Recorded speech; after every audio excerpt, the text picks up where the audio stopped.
The heat that Tuesday morning came down like a judgment, not the dry, patient heat of a desert that has learned to wait, but something heavier, something with intention behind it, the kind of heat that presses against the skin and doesn't let go, that finds the space between your shoulder blades and settles there like a hand reminding you it could push harder if it wanted to. Hollow Creek, Arizona had that quality even on ordinary days. It sat in the high desert basin between two ridgelines that did nothing to shelter it from the sun. And the sun knew this, and the sun took full advantage. But this particular Tuesday in August was not an ordinary day. Wren Calloway had been awake since 4 in the morning. She hadn't needed an alarm. She hadn't needed one in 6 months. Sleep had become a thing that happened to other people, a rumor she heard about secondhand, something that existed in the life she'd had before the silence started, before the phone calls that went unanswered, before the reports that went nowhere, before something hollow crept into her mornings and made the act of getting out of bed feel like climbing out of something much deeper than a mattress. She had worked the breakfast rush alone. Gus Farrell had come in at 6 the way he always did, moving through the kitchen door with the particular deliberateness of a large man who has learned to be careful about the space he occupies.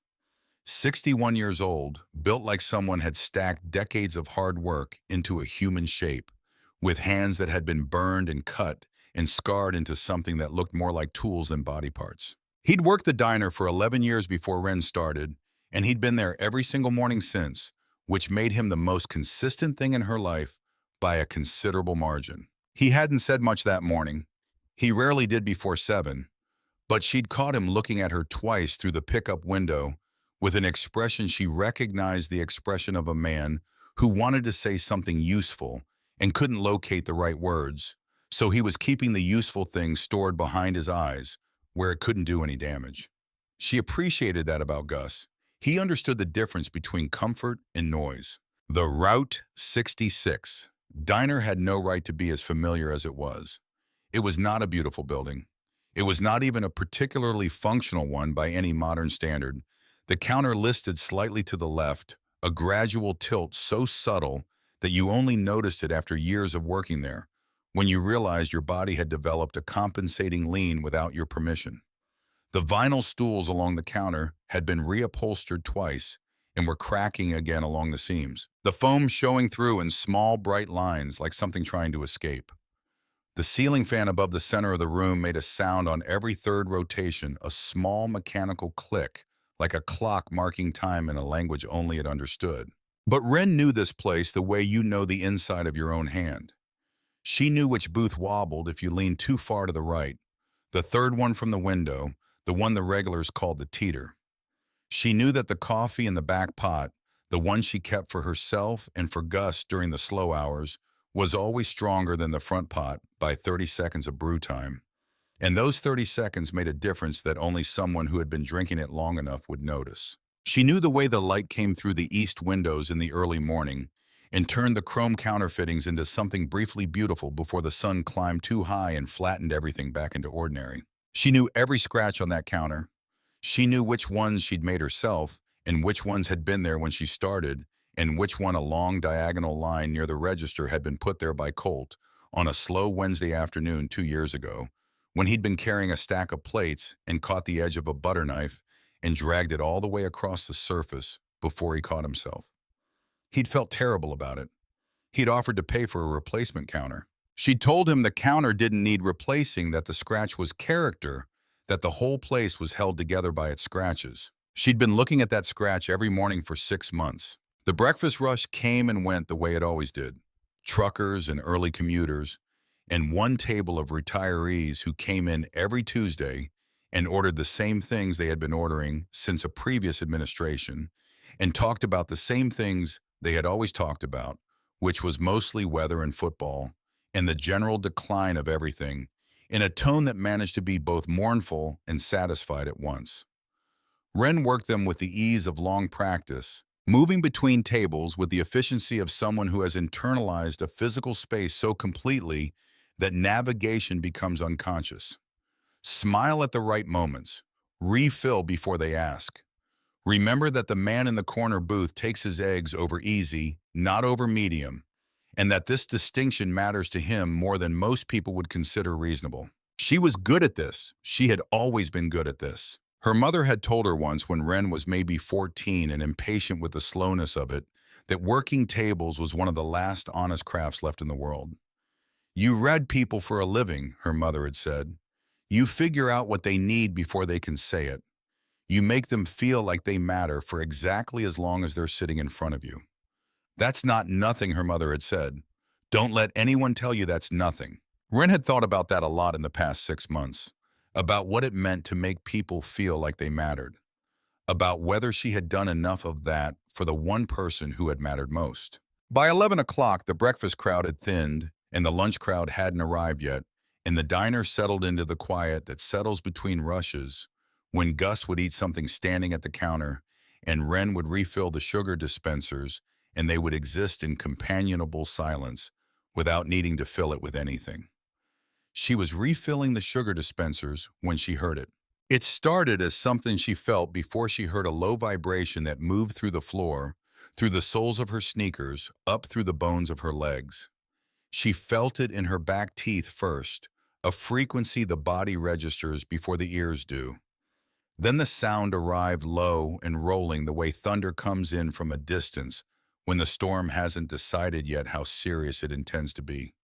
She set down the sugar container. Gus appeared in the pickup window. He had a spatula in one hand and an expression on his face that she had never seen there before in 11 years of knowing him. She didn't have a name for it immediately. It took her a moment to identify it as fear, because Gus Farrell was not a man who frightened easily, and the sight of that expression on that particular face was genuinely disorienting. Wren, he said. You hear that? She heard it. The sound grew from a rumble into a roar. Then it stopped being just sound. The coffee cups on the counter began to tremble in their saucers, not violently, just that subtle, high-frequency shiver of objects that have been given information they don't know what to do with. A magazine on the rack near the door slid sideways by 3 inches. The little bell above the door, which hadn't rung yet, swayed slightly on its mount, as if anticipating something. 2 customers were still in the diner. A man in a booth near the window, traveling alone, laptop open, coffee going cold, had stopped typing. His hands were flat on the table and he was looking at the window the way people look at things they're trying to decide whether to be afraid of. A woman at the counter with her teenage daughter had gone very still, and the daughter had reached under the counter and found her mother's hand without looking at it, which was a kind of instinct that didn't require explanation.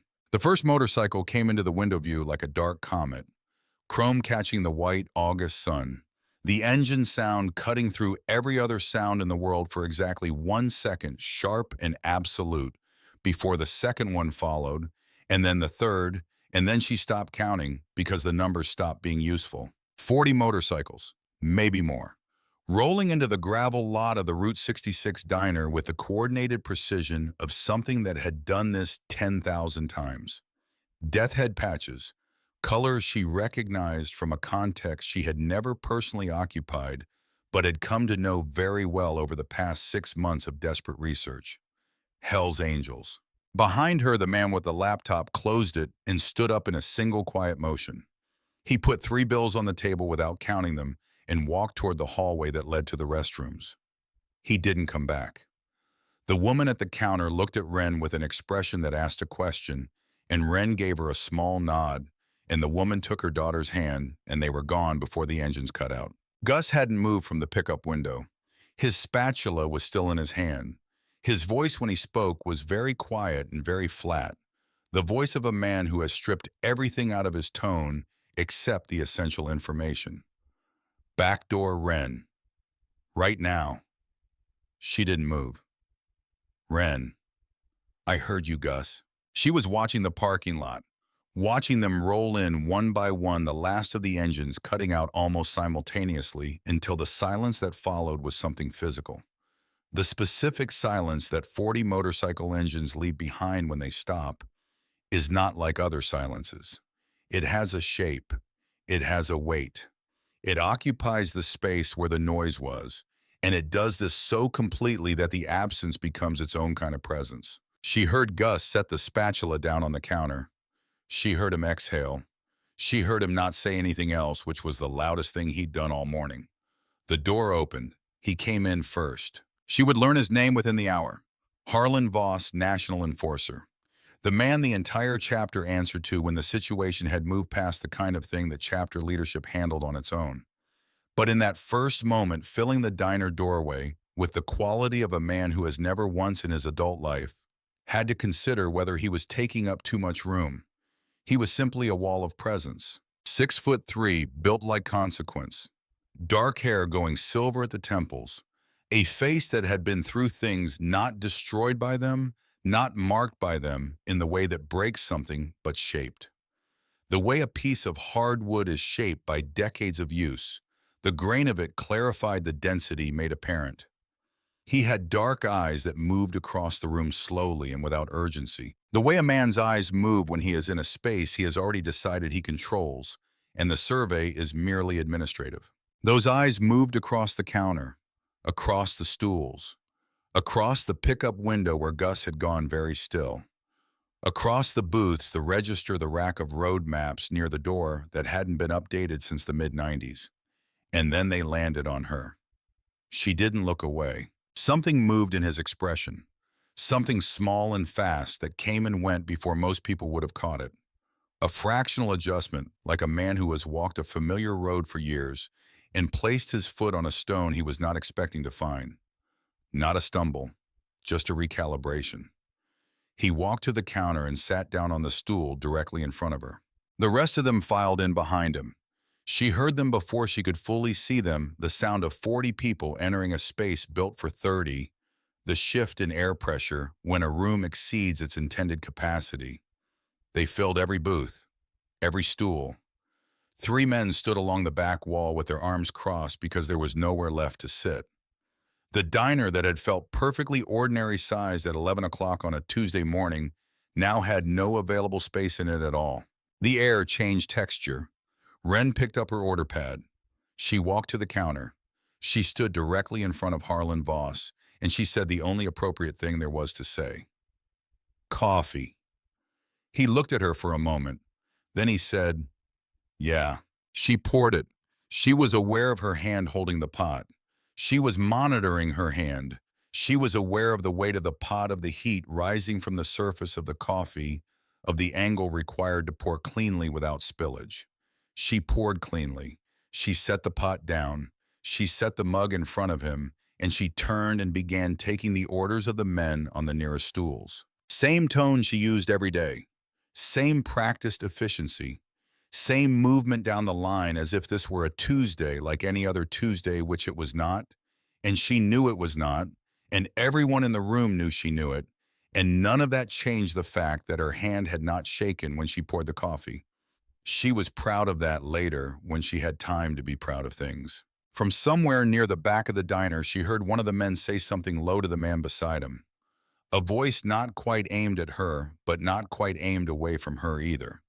Something with a rough edge of amusement in it. Something about the girl having nerve.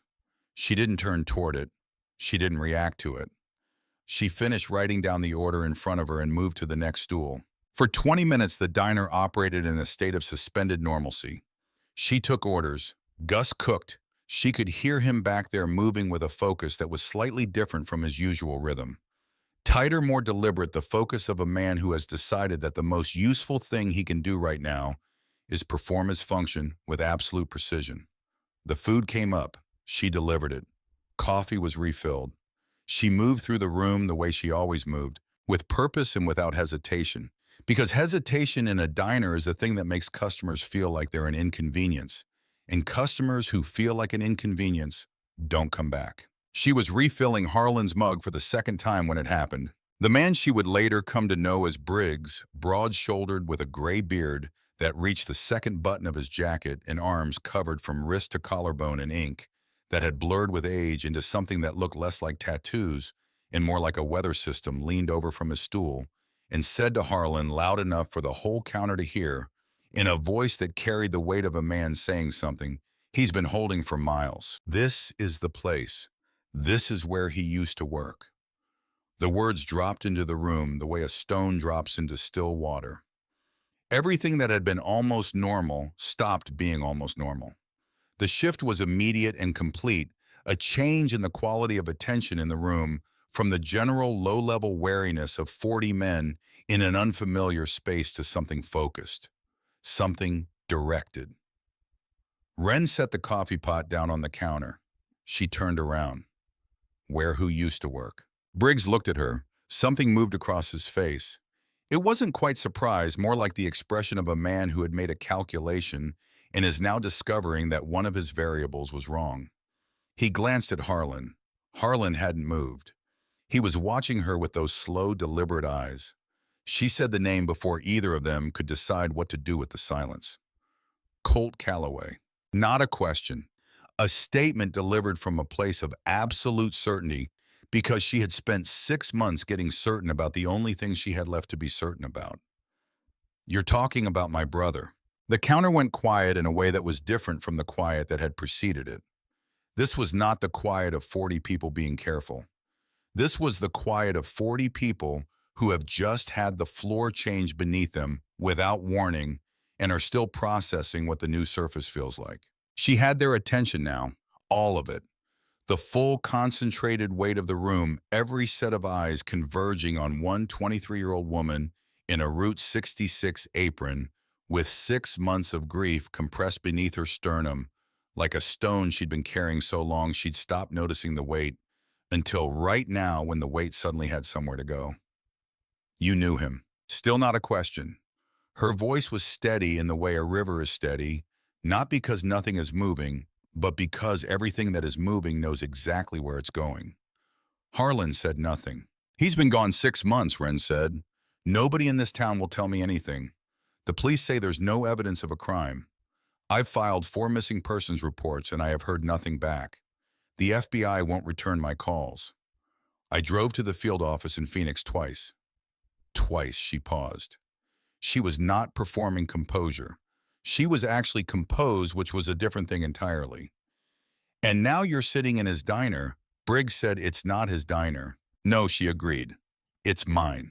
But he worked here, and you knew him. And I am asking you right now directly to your face what happened to my brother. The room was so quiet she could hear the ceiling fan. Click. 2 rotations. Click. Harlan looked at her for a long time. When he spoke, his voice was low and unhurried, the voice of a man who selects his words the way a careful person selects tools precisely for a specific purpose, with full awareness of what each one is capable of. You shouldn't be asking that question. I've been told that before, Wren said. It hasn't stopped me yet. Something moved in his eyes. Not warmth, not exactly. More like recognition. The expression of a man who has been playing a certain game for a very long time and has just realized that the person across from him is playing a different game than he assumed. Your brother made some choices, Harlan said. Some of those choices put him in dangerous company, I know. Then you understand why there are things that can't. I found the recordings. The sentence landed differently than everything else she had said. She felt the change in the room the way you feel a change in barometric pressure. Not visible, not audible, but physical. Real. Bodies shifted on their stools. Briggs straightened in a way that was not casual. 2 of the men near the back wall exchanged a look that contained an entire conversation. Harlan did not move, but his eyes, those slow and deliberate eyes, sharpened in a way that restructured his entire face. What recordings, he said. It was not a question. The ones my brother hid before he disappeared. Wren said. I found them 2 weeks ago. I've been listening to them ever since. And here is what I know. She held his gaze. She had rehearsed this moment. Not in the artificial way of someone who has written a script and is reciting it, but in the way you rehearse something true, something that you need to say exactly right, because the words matter, because the wrong word in the wrong place could collapse everything you've been building toward for half a year. She said he didn't betray you. He was set up, and whoever set him up is still inside your organization. Absolute silence. She let it sit. She didn't fill it. She had learned over 6 months of being the only person still looking for her brother. That silence was not the enemy. Silence was the space where truth had room to exist, and filling it too quickly was the surest way to chase the truth back out. Then she said the sentence she had said into her bathroom mirror at 2 in the morning so many times that the words had worn grooves in her. I know you didn't kill my brother because he died protecting one of you. The silence that followed that sentence was the deepest silence she had heard in 6 months of very quiet mornings. It had a texture to it, a density, the kind of silence that forms when a room full of people all arrive at the same understanding at the same moment, and none of them have yet decided what to do with it. She held it. She did not look away from Harlan Voss. She did not adjust her posture. She did not reach for the coffee pot or straighten her apron or perform any of the small physical gestures that people perform when they are nervous and want to look like they are not nervous. She stood exactly where she was, chin level, eyes steady, because she had one job in this moment, and the job was to stay exactly here. Harlan stared at her. Then he said very quietly, where are these recordings now? Somewhere safe. Not here. You came here alone. Yes, knowing we'd be here. I heard the engines, Ren said. I didn't run. She paused. I'm done running. Harlan was quiet for a moment. He looked at her with an expression she was still learning to read, not threatening, not reassuring, but deeply evaluative. The look of a man who has spent decades making rapid and consequential assessments of people and is currently conducting one such assessment and is not going to hurry it, regardless of what the room expects. Then he looked over his shoulder at Briggs.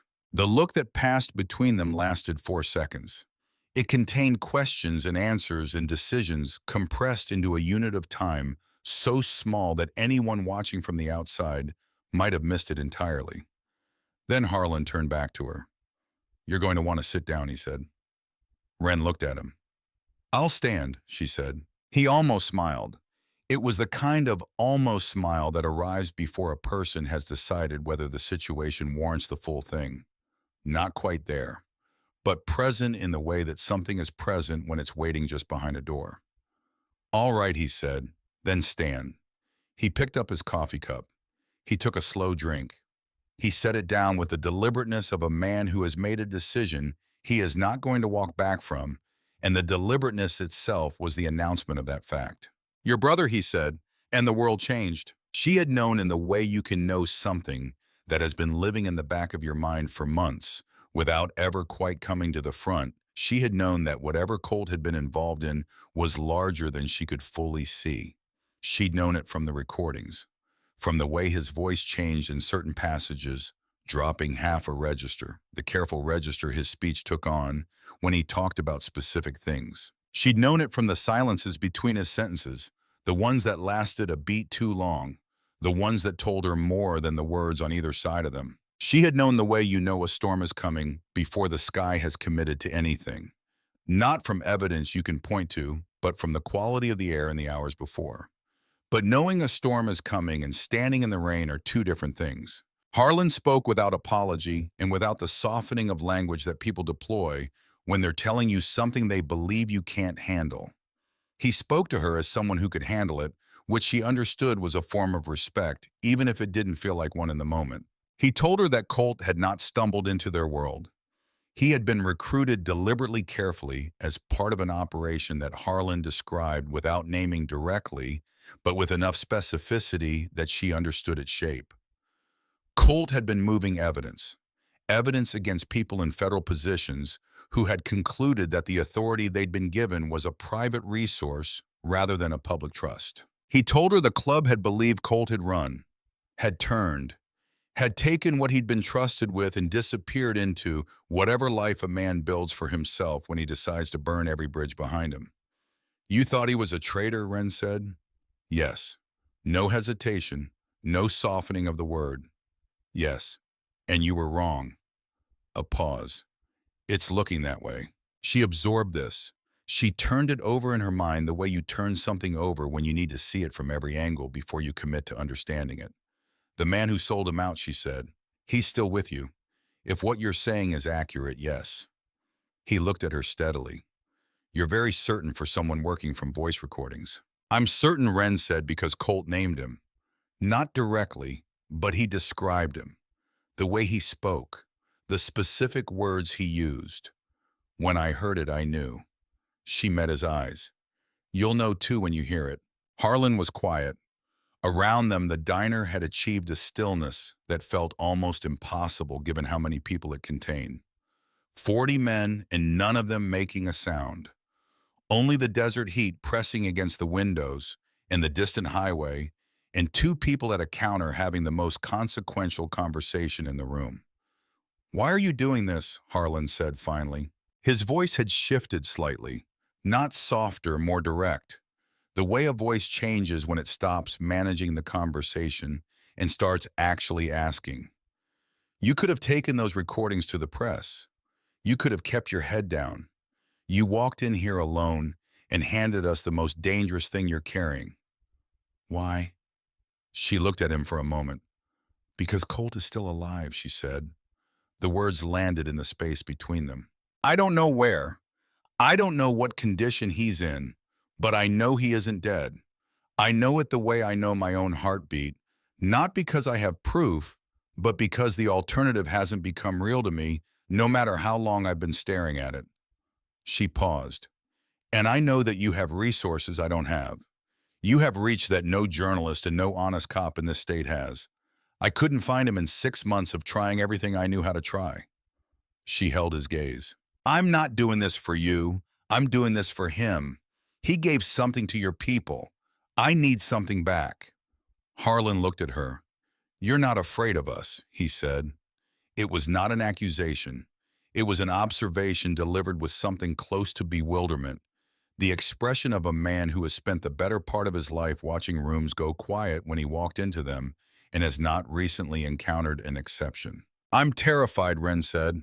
Honestly, but I'm more terrified of the alternative, of going another 6 months without knowing, of filing another report that nobody acts on, of being the sister who was careful and quiet and well-behaved and lost him anyway. Her jaw tightened slightly. I'd rather be afraid in motion than safe and still. From somewhere in the back of the diner, Briggs let out a breath. It was not quite a laugh, but it was not unkind. Harlan picked up his coffee, set it down without drinking, looked at the surface of the counter for a moment as if reading something there. Then he looked back up at her. If you're right about the recordings, he said you understand what that means for the person who gave Colt up. Yes. You understand what we do in that situation. Yes. And you're still here. I'm still here, she said. He nodded once. Slow. The nod of a door closing or opening. She couldn't yet tell which. We're going to need to hear those recordings, he said. I know. Tonight. Tell me where. He looked at her for a long moment. She watched something change in him. Not warmth, not softness. Something more structural than either of those acetling. The way a man looks when he has made a decision that he won't revisit when the internal argument is over and only the action remains. You're going to trust a room full of Hell's Angels, he said, with the only evidence you have. That's not a small thing. No, Ren agreed. It's not. Why? She looked at him. Because Colt trusted you, she said, and he was right to. Somebody else let him down. But not you, not your people. She held his eyes. And because I have nowhere else left to go. The words sat in the air between them. For the first time since she had walked out from behind the counter and taken her position in the center of everything, Ren Calloway allowed herself to feel the full weight of what she had just done. Not regret, not fear specifically. Something heavier and more complicated, the gravity of a person who has placed everything on the table and is now waiting to see what the world does with it. Harlan Voss, national enforcer. The man that Hollow Creek crossed the street to avoid looked at a 23-year-old woman in a diner apron who had not crossed the street, who had not run for the back door, who had poured his coffee and stood her ground, and handed him the most dangerous truth she owned. And he said simply, "You've got guts. I'll give you that." "I've got a brother," Ren said. "That's not the same thing." "No," she agreed. but it gets you to the same place. Outside, the late afternoon sun was beginning to flatten against the desert. The heat was shifting, not cooling, not yet, but moving, changing quality. The way Arizona heat behaves in the hour before dusk, when the sky begins to go colors that don't have names in other parts of the country, and the air loses its worst edge and becomes something you can almost make peace with. Inside the diner, Gus Farrell stood in the kitchen and breathed slowly and said nothing at all, which was the wisest thing he could do, and he knew it. Inside the diner, 40 men who had not recently been surprised by anything looked at a girl in an apron and found they had no category for her. Wren picked up the coffee pot. She topped off Harlan's mug. Then she looked at him and asked the most ordinary questions she could think of, because ordinary questions were what she had, and they had gotten her this far. "You want anything to eat?" He blinked. Then he laughed. It was brief and low and real. The laugh of a man who has been handed something he was not expecting and doesn't quite know what else to do with it. "Yeah," he said. "Burger. Whatever you've got." She wrote it down. She turned to the pickup window, and she called out in the same voice she used every single day of her working life, "Gus. One burger. And don't burn it." A pause from the kitchen. Then Gus's voice, slightly unsteady, slightly lower than usual. "Coming right up." Wren stood behind their counter of her diner, surrounded by 40 of the most feared men in the American Southwest. And she did what she had been doing all day because it was what she knew how to do, and because her brother was alive somewhere in the dark, and she had just started the clock on bringing him home. She worked. The burger was half eaten when Harlan pushed the plate aside and looked at her again across the counter. "Walk me through the recordings," he said. "Everything you remember." She had been waiting for this. Not in the anxious way of someone who has been dreading a test, but in the focused way of someone who has been preparing for the only opportunity they're going to get and intends to use it exactly right.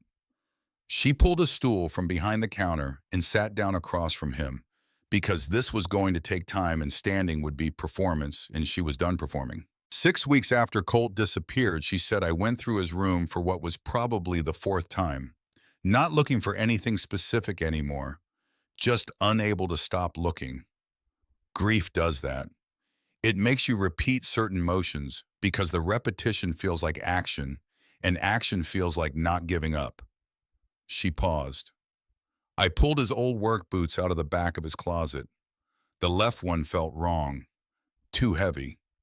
She watched Harlan's expression shift slightly. "I reached inside," she said, "found a small digital recorder wrapped in electrical tape. The kind you can get at any hardware store for $20. Briggs, who had been quiet for some time, set down his coffee mug very slowly. 11 recordings.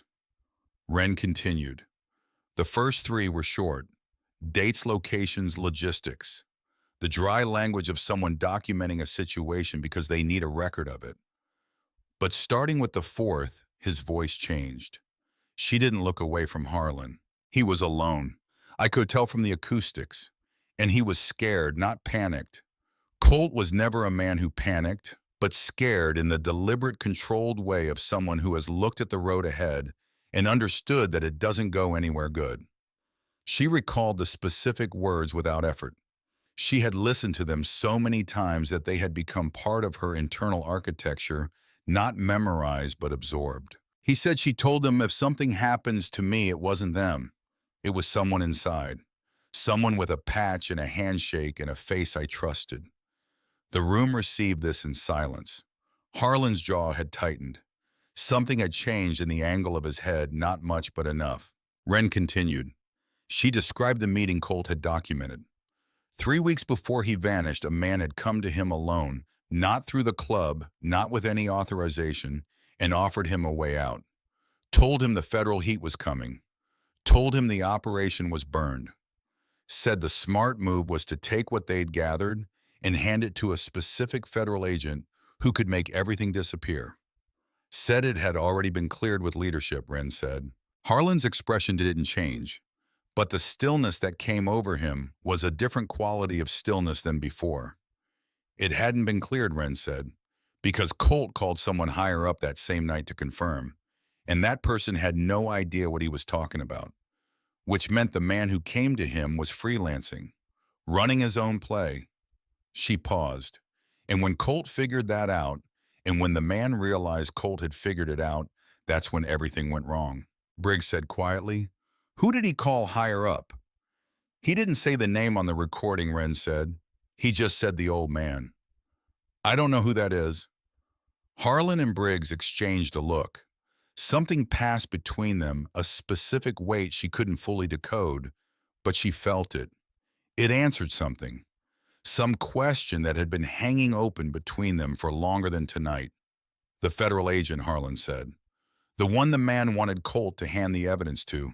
Did Colt name him?" "He said a name," Wren said. "Conrad Fay." The reaction was immediate and physical. Two of the men near the window straightened. Somewhere behind her, a sound, not quite a word, not quite a breath. Briggs turned his face toward the wall for a moment, the deliberate movement of a man who needs somewhere to put his eyes that isn't the center of the room.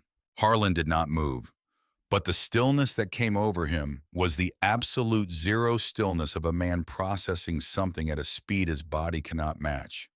Not calm, something the opposite of calm that had disciplined itself into perfect external quiet. "You know that name," Wren said. "Yeah," Harlan said very quietly. "We know that name. Tell me." He looked at her for a moment. Then he did. Conrad Fay had been running an operation out of the Nevada field office for 3 years. Officially a joint task force targeting trafficking routes. Unofficially, Harlan stopped. Chose his next words with the care of a man who does not say things he doesn't mean. Unofficially, Fay stopped caring about stopping crime somewhere around the end of the first year. What he cared about after that was becoming wealthy off of it. He steals cartel money. He engineers evidence. He controls which informants get burned and when.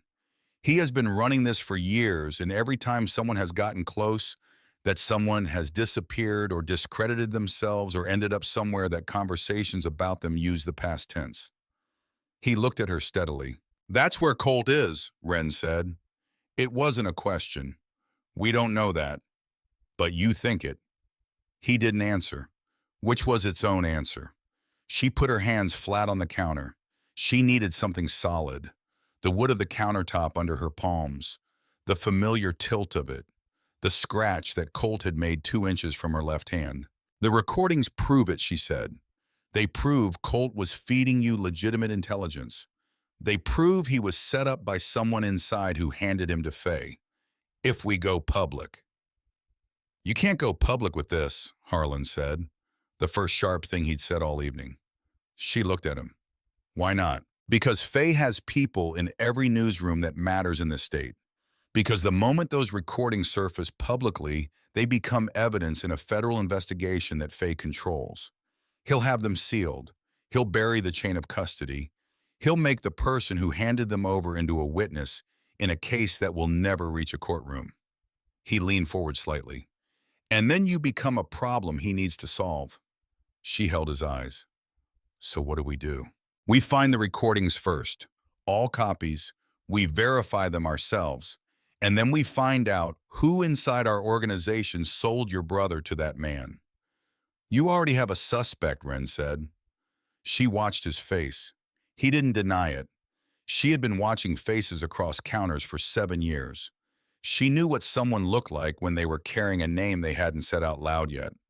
"You've been thinking about someone this whole conversation," she said. "I can see it." From somewhere down the counter, Briggs made a sound. Not quite a laugh, not quite a warning. Something in between. Harlan looked at her for a long moment.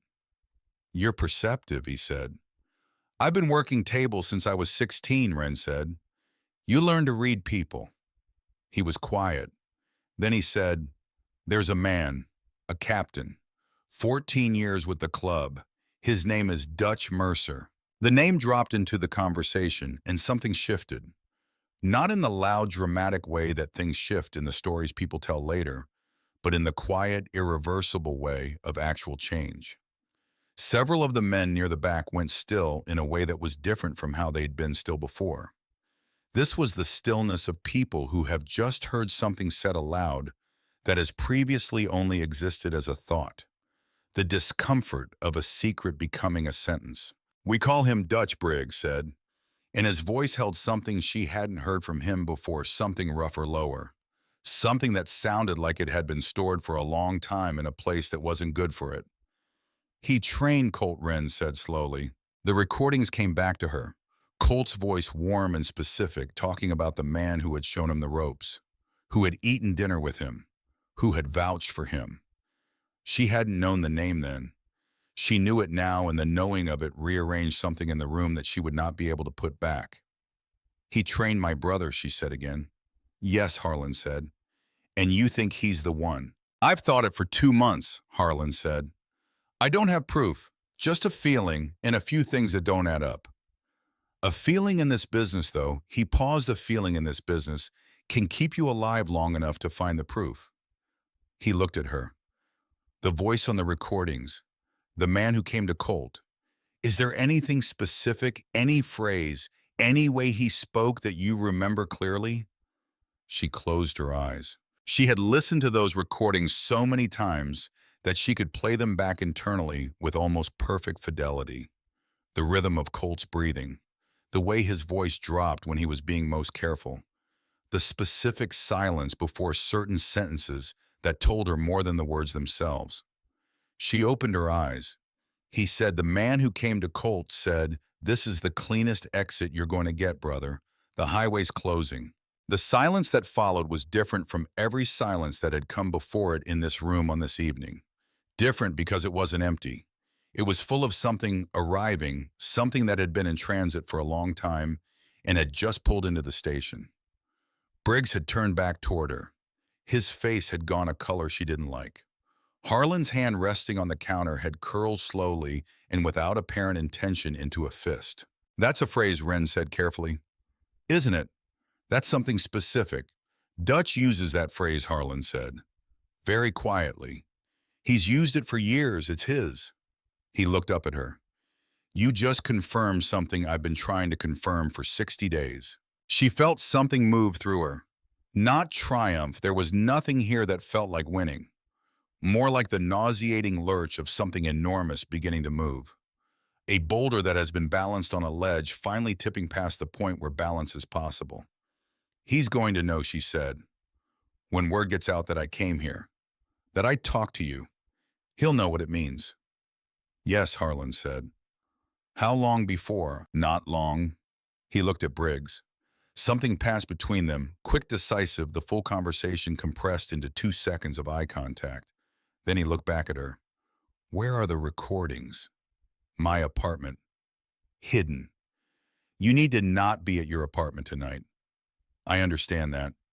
Is there anyone at all who knew you were planning to approach us today?"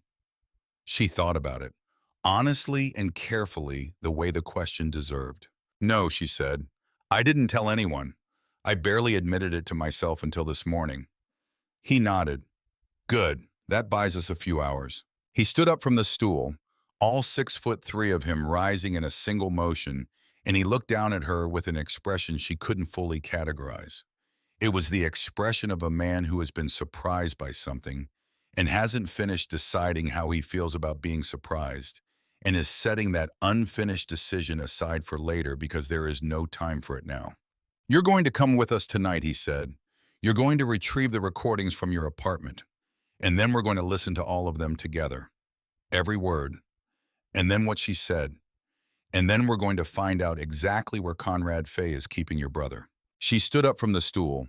She untied her apron. She folded it and set it on the counter with a care that was out of proportion to the object, the care of someone performing a small, ordinary gesture as a stand-in for a much larger one. A way of saying, without saying it, that some version of her normal life was being set down here on this counter next to Colt's scratch in the wood, and she didn't know when she would pick it back up again. Gus appeared in the pickup window. He looked at her. He looked at Harlan. He looked back at her. His face held the expression of a man who has 14 things he wants to say and has correctly identified that none of them are useful. "Lock up when you're done, Gus," she said. He caught himself before saying the wrong name. "Wren. I'll call you tomorrow. You don't have to do this. I know I don't have to, she said. She looked at him. Good, careful, frightened Gus, who had worked beside her for 4 years and who had never once in 4 years let her down in any way that mattered.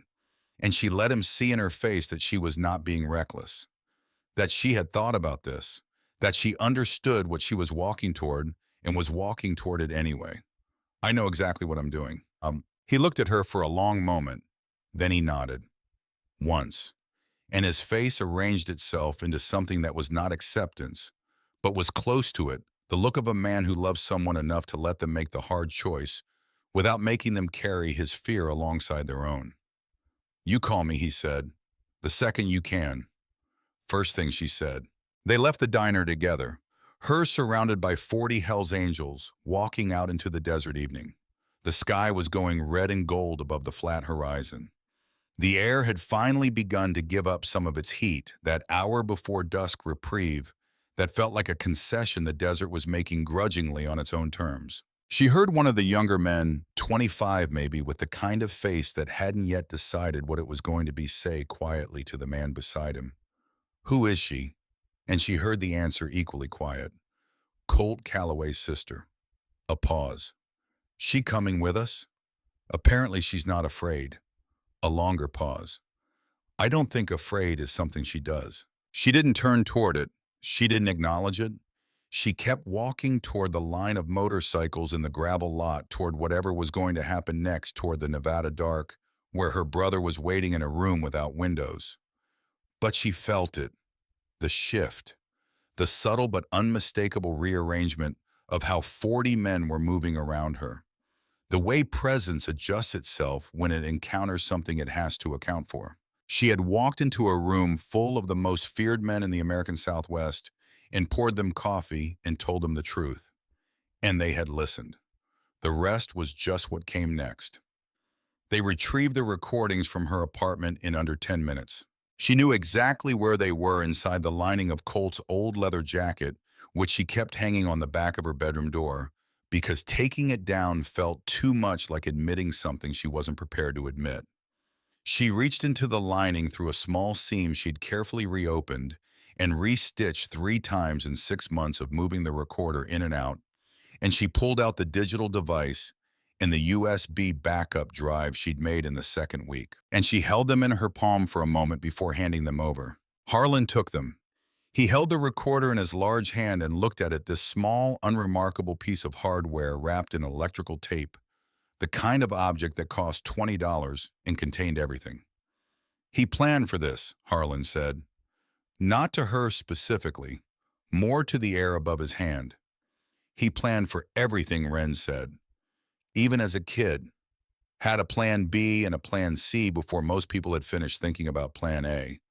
It used to drive me crazy. Her voice caught slightly on the last sentence. Just slightly. She pulled it back. He planned for the possibility that he wouldn't make it out, Harlan said. Yes, he planned for someone to look. He planned for me. Harlan looked at her. Something moved in his expression that she didn't try to name. They listened to the recordings in the back of a reinforced van parked 3 miles outside of Hollow Creek. All 11 of them beginning to end in the order Colt had made them. No one spoke during the playback. Wren had heard them so many times that she could have recited them word for word, but she listened again anyway, because listening in this space surrounded by these men, with the desert dark pressing against the van's windows, was a different experience than listening alone in her apartment at 2 in the morning with the volume low so the neighbors wouldn't hear. She watched their faces, or tried to in the low light that came from a single fixture mounted above the rear doors. What she saw there was not what she had expected to see. She had expected the hard calculation of men assessing tactical information, the cold professional processing of intelligence that could be used. And that was there. But underneath it, and around it, and running through it like a current through wire, was something older than calculation. Something that looked in the low light of that van very much like grief. These men had known Colt Calloway, had trusted him, had in their way and by their code considered him one of their own. And they were now listening to his voice recorded months ago in a room he'd been alone in, scared but deliberate, documenting betrayal with the methodical calm of someone who understood that the record might matter more than the person making it, and the listening was costing them something. She had not expected that. She didn't know what to do with it, so she filed it away and kept watching. When the final recording ended, the van held its silence for a full 30 seconds. No one moved. The desert outside was absolute and still. Then one of the men near the front, a large, quiet man who had not said a single word all evening, whose face in the dim light had the quality of someone who processes things slowly and completely rather than quickly and partially, said, "That's Dutch's voice." "Yeah," said the man beside him. The first man said it again. "That's Dutch's voice." Louder. Not because he needed to be louder, but because the statement required more weight the second time. Because the first time was identification, and the second time was confirmation. And confirmation is a different thing entirely. Harlan said nothing. He was looking at the recorder in his hand. His expression was the expression of a man who has watched something he half believed become fully irreversibly real, and who is now standing on the other side of that moment in the territory where doubt is no longer a country he can return to, where only action remains as a destination. He looked up. He looked at Wren. "Dutch rode out of camp this morning," he said. "Said he had business in Nevada." She felt the implication of that move through her like cold water finding its level. "He knows," she said, "maybe not the specifics, but he sensed something. He's been with us 14 years. You don't survive 14 years without developing an instinct for when the temperature in a room has changed." He paused. "He has a contact in Faye's operation. If he's already made a call, then Faye knows about the recordings," Wren said. "Then Faye knows about you," Harlan said. She absorbed that. She turned it over. She looked at it from every angle she could find in the time available, and every angle converged on the same point. "Then we don't have time," she said. "No," he agreed. And there was something in his voice now that hadn't been there before. A hard, flat urgency that lived below strategy, in the place where men like him kept the things they didn't discuss but always carried. "That's why we moved tonight." She looked around the van. At 40 faces in various stages of the same expression, the look of men who have been handed something true and have already moved past the question of whether they believe it and into the question of what happens next. The look of people for whom decision and action are not separated by much distance. "What do you need from me?" she said. Harlan looked at her for a moment. "You know these recordings better than anyone here. You've been living with them for weeks. There are details in them, locations, distances, references that might mean nothing in isolation, but mean something when we're looking at the right map." He paused. "I need you thinking all night. Whatever Colt said that you haven't told us yet, I need all of it." "Okay," she said. He held her gaze. "And I need you to understand something." His voice dropped. Not softer, more direct. The editing gone out of it. "Where we're going, it won't be a polite conversation. There won't be negotiating. No legal framework that applies to what we do when we find the man who sold your brother." He stopped. Corrected. "When we find your brother." She met his eyes. She didn't flinch. She didn't look away. "I know," she said. "You're still in." "My brother is alive in a hole in the ground," she said. "I'm not going home to wait." He looked at her one more time. That evaluating look. The look of a man who keeps encountering the same person and finding her different than his last assessment required. Then the van began to move. They were 40 miles outside of Hollow Creek when the first SUV appeared. Wren was in the rear of the van with Briggs and two men she hadn't been introduced to. Men who spoke to each other in the shorthand of people who have operated together for years, in partial sentences and small gestures that carried full conversations inside them. She had been running the recordings through her mind, pulling at threads, trying to extract anything she'd heard, but not fully processed. A road number Colt had mentioned in passing. A reference to a water tower visible from the access point. Something about distance from a state line that she hadn't been able to place on any map she'd found. She almost missed it when Briggs's phone buzzed, and he looked at the screen and his face changed. We've got a tail, he said. Flat, operational. The tone of a man reporting a fact, not a crisis. The driver, a compact man with close-cropped hair and the stillness of someone trained to keep his body quiet when his mind is running hard, adjusted his mirror without turning his head. How many? One confirmed. Probably more running parallel. Federal plates clean. No markings. Briggs looked at Wren. You told nobody tonight. You're certain. I'm certain, she said. Then Dutch already called it in. He picked up the radio. Harlan. The response came back immediately. Harlan's voice through the static, steady clipped already ahead of the question. I see it. Two more running parallel on the Northern Service Road. They've been pacing us for 6 minutes. Coordinated, the driver said quietly. That's not surveillance, Briggs said. That's positioning. She understood what that meant before he finished the sentence. They weren't being followed. They were being funneled. Someone had set a perimeter while they were still in the van, listening to recordings, while she was still sitting in her own apartment, reaching into the lining of her brother's jacket. The machinery had already been moving. Conrad Fay hadn't waited to find out exactly what she knew. He'd made a decision the moment Dutch called, and the decision was not to negotiate. They're going to cut us off on the road, she said. Briggs looked at her. Smart. What do? We don't stop moving. He keyed the radio again. Harlan, we're 4 minutes from the Ridge Creek Junction. If they want to box us in, that's where they'll do it. Agreed. Harlan's voice came back. Change of plan. We don't go to the secondary location. We need solid walls and single road access. A pause, 1 second, 2. The diner, Wren said. Harlan's voice.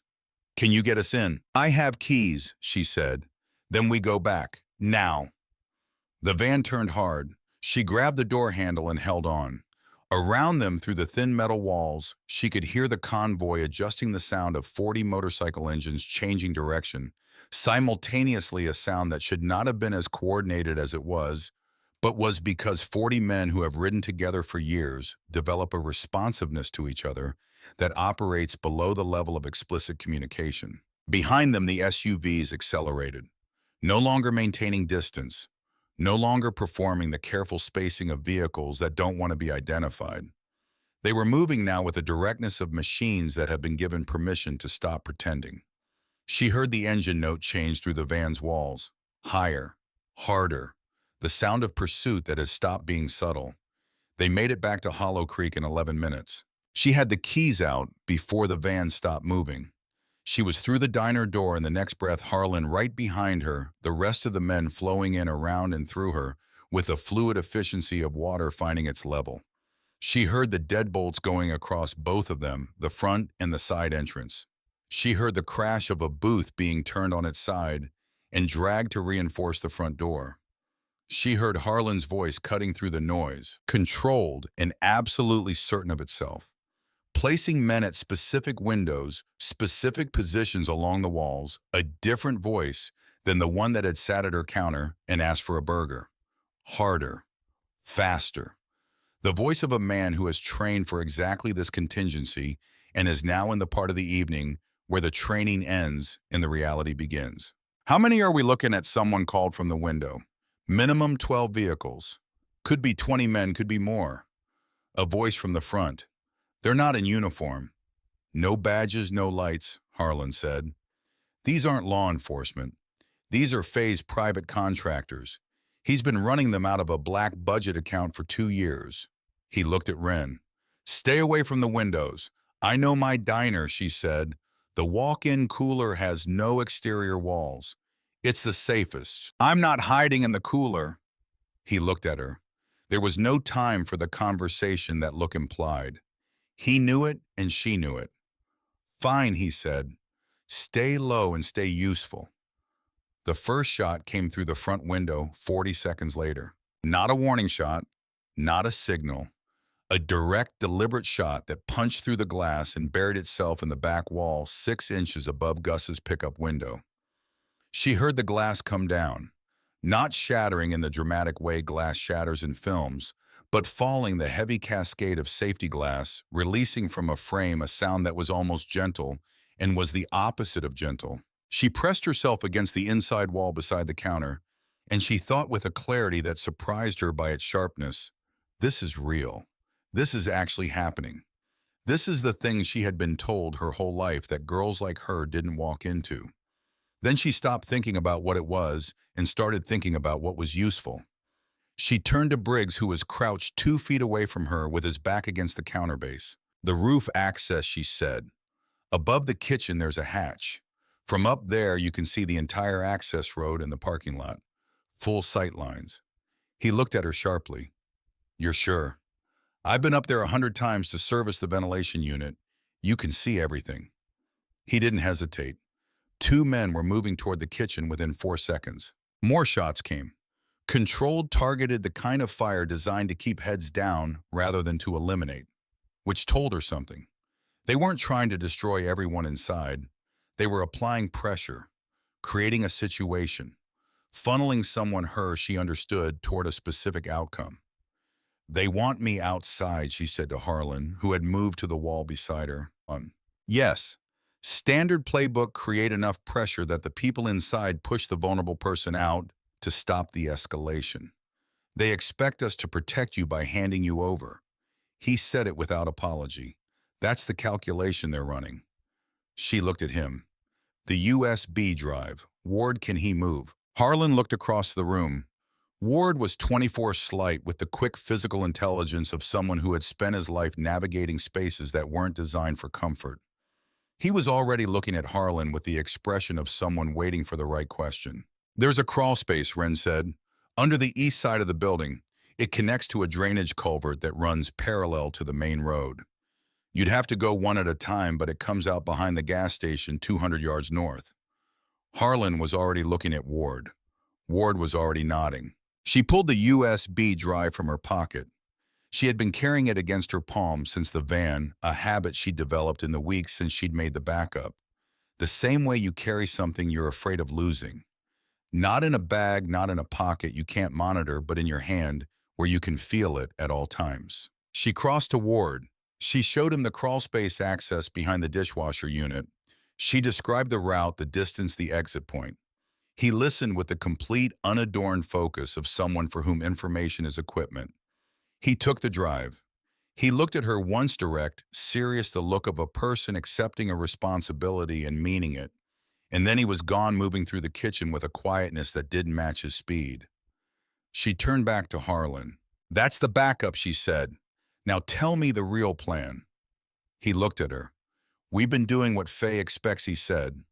"Defending, holding ground, going reactive." He paused. "I don't like playing defense. What are you saying?" "I'm saying that while his people are focused on this building, they're not focused on their vehicles. And unattended vehicles have a way of becoming significant problems for the people who own them."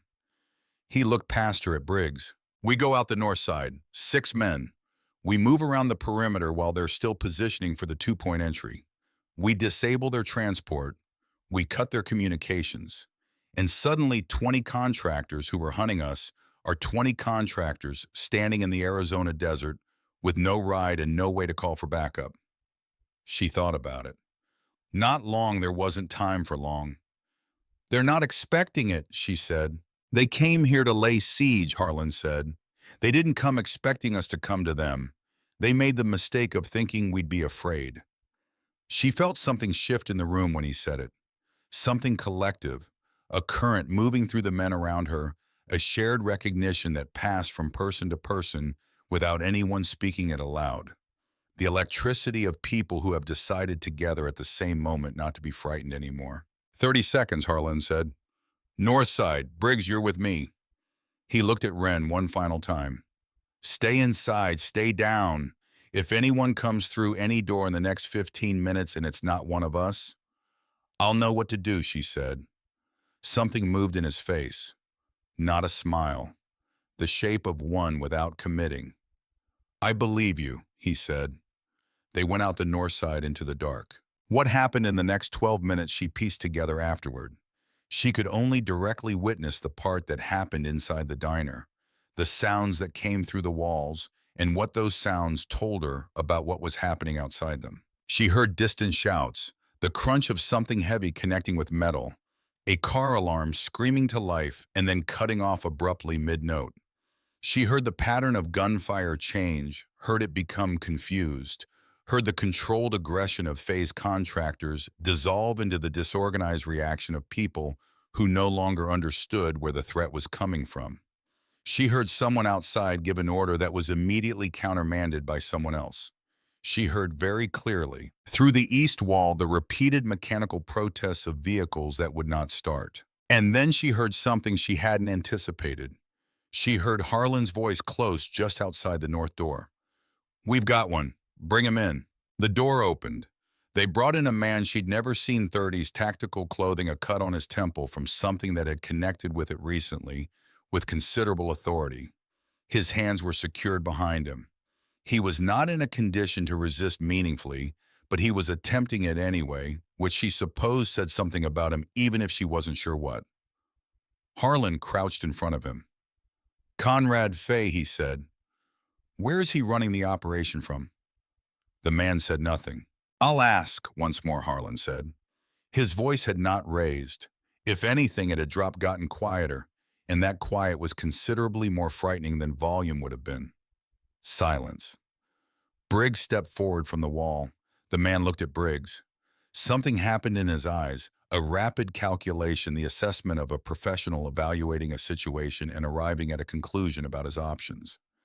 "I want immunity," the man said, "in writing, before I say a single word." "You're not in a position to negotiate," Harlan said. "Neither are you." The man's voice was controlled, but she could hear the effort the control was costing him. His breathing was wrong, 2 beats too fast, the respiration of someone running on adrenaline and bad odds.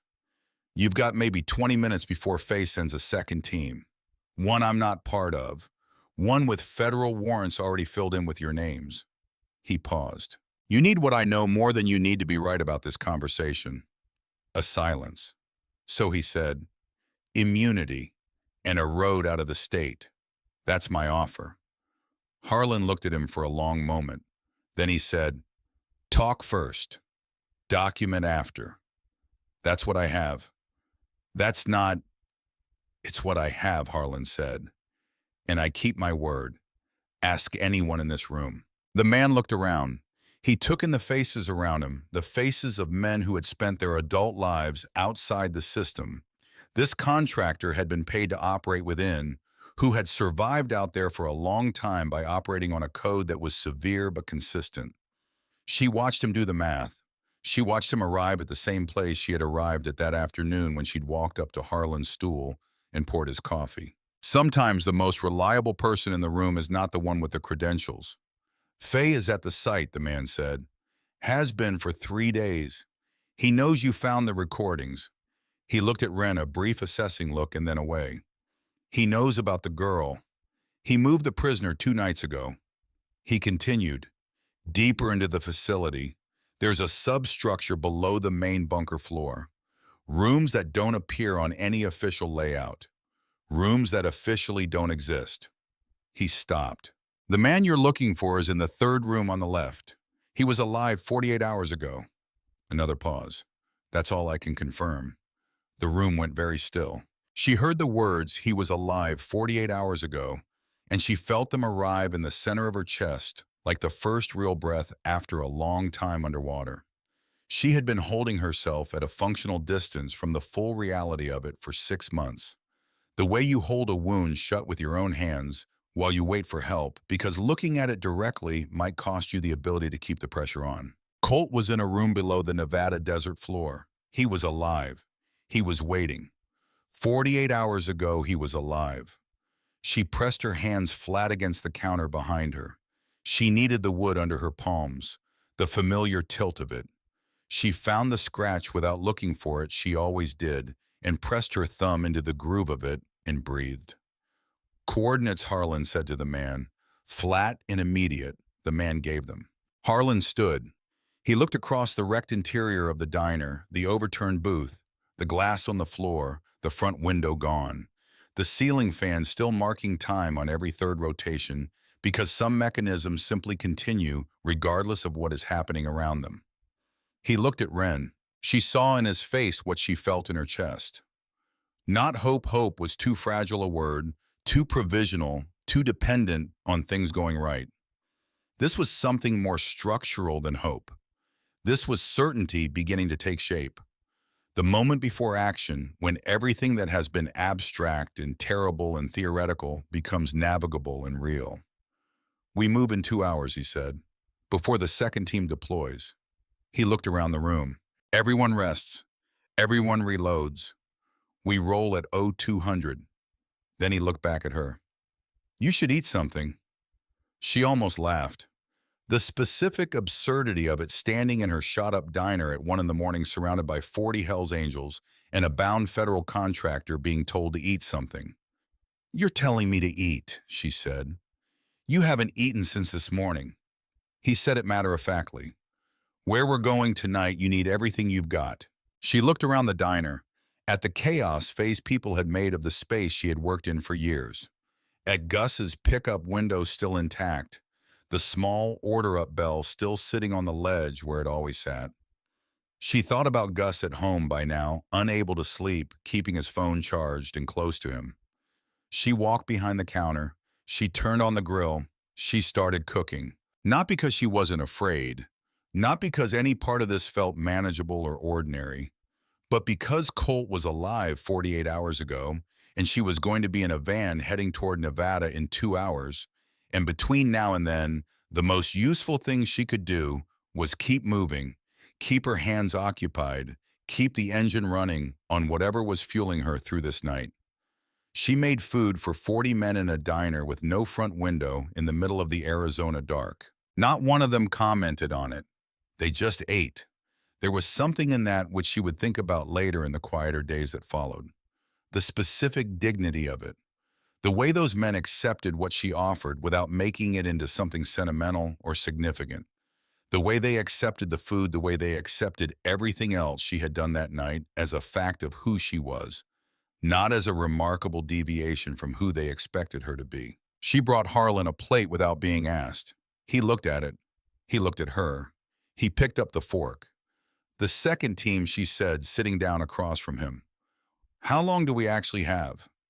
Long enough, he said. Dutch doesn't know we have the contractor. He doesn't know we have the coordinates. As far as Faye knows right now, we're still pinned inside this building, waiting for the situation to resolve. He ate a bite, set the fork down. He thinks we're afraid, she said. He thinks we're contained, Harlan said, which is what afraid looks like from the outside. She thought about that. Tell me about the bunker, she said. What are we walking into? He was quiet for a moment, not reluctant, preparing. The silence of a man who is selecting what to say and how to say it, not because he wants to protect her from the information, but because precision matters. Decommissioned military installation, he said. Off the federal books for 15 years officially. Faye has been using it unofficially for 3. He runs interrogations there. Evidence storage. It's where he processes everything he takes from the operations he burns. He paused. It won't be a clean building, Wren. She understood what he meant. She didn't ask him to clarify. How many people has he held there? We don't know exactly. He looked at his plate. Enough. And Dutch, she said, if he's there, he'll be with Faye. Dutch knows we're coming now. He ran to the only protection available. He looked up at her. When we find him, let me handle it. Okay, she said. He held her eyes for a moment longer, reading her the same way she had been reading rooms her whole working life. She let him look. She had nothing to conceal. What she was feeling was visible, and she wasn't trying to manage it. You've been carrying this alone for 6 months, he said. Yes. No one in this town helped you. People were scared. She said it without judgment. I understand it. This town learned a long time ago that making noise about certain things is expensive. Colt understood it too. He just decided it wasn't a good enough reason to stay quiet. She paused. He told me once that he was tired of watching people with authority treat it like a private account. He said someone had to be the friction. Harlan was quiet for a moment. Then he said that to me too, almost exactly those words. He looked at her steadily. He's a good man. Present tense. Deliberate. He, as Ren said. Same tense. Same deliberateness. They sat in a silence that had nothing uncomfortable in it, which surprised her. Two people in a damaged diner at 1 in the morning with the desert outside, and Nevada somewhere beyond it, in a room below the ground, somewhere in that dark with her brother in it. And the silence between them needed nothing added to it. At 1:45, Harlan stood. He moved to the center of the diner and spoke to the room with a quiet authority that required no volume to carry its weight. 5 minutes. The room transformed. Men who had been resting against walls and in booths moved with the immediate practiced efficiency of people who have been in this transition many times. Equipment was checked. The specific quiet sounds of preparation filled the space, methodical, purposeful, without the charged drama that films attach to such moments. This was work. It looked like work looks. Ren washed the last plate and set it on the drying rack. She dried her hands on a clean towel and folded it and set it on the counter next to Gus's bell. She took her jacket from the hook by the kitchen door. Harlan appeared at her side. "Whatever we find in there," he said, "whatever condition he's in, you remember what I said earlier. It still applies, more now than it did then." She looked at him. "We go in knowing he's there," Harlan said. "That's the only fact we carry. Everything else is details we handle when we get to them." She nodded. Her throat did the thing it did sometimes now, the sudden tightening that arrived without permission, and she managed it the way she'd been managing it for 6 months, which was to acknowledge it and continue. She continued. They left through the north door into the Arizona night. The air had gone cool the way desert air goes cool after midnight, not gradually but suddenly, as if the temperature had been waiting for permission. The sky above Hollow Creek was enormous and clear and indifferent, the stars doing what stars do over the desert, which is exist in a quantity that reminds you of the scale of things. 40 motorcycles started up around her, one then another then the rest, until the night was nothing but sound and forward motion. She got into the van. She sat down. She put her hands in her lap. Colt had put a recorder in a boot and trusted that someone who loved him would be stubborn enough to find it. He had done the thing that needed doing, even knowing what it might cost him, because someone had to be the friction. She understood that now in a way she hadn't when she'd first heard the phrase on the recording.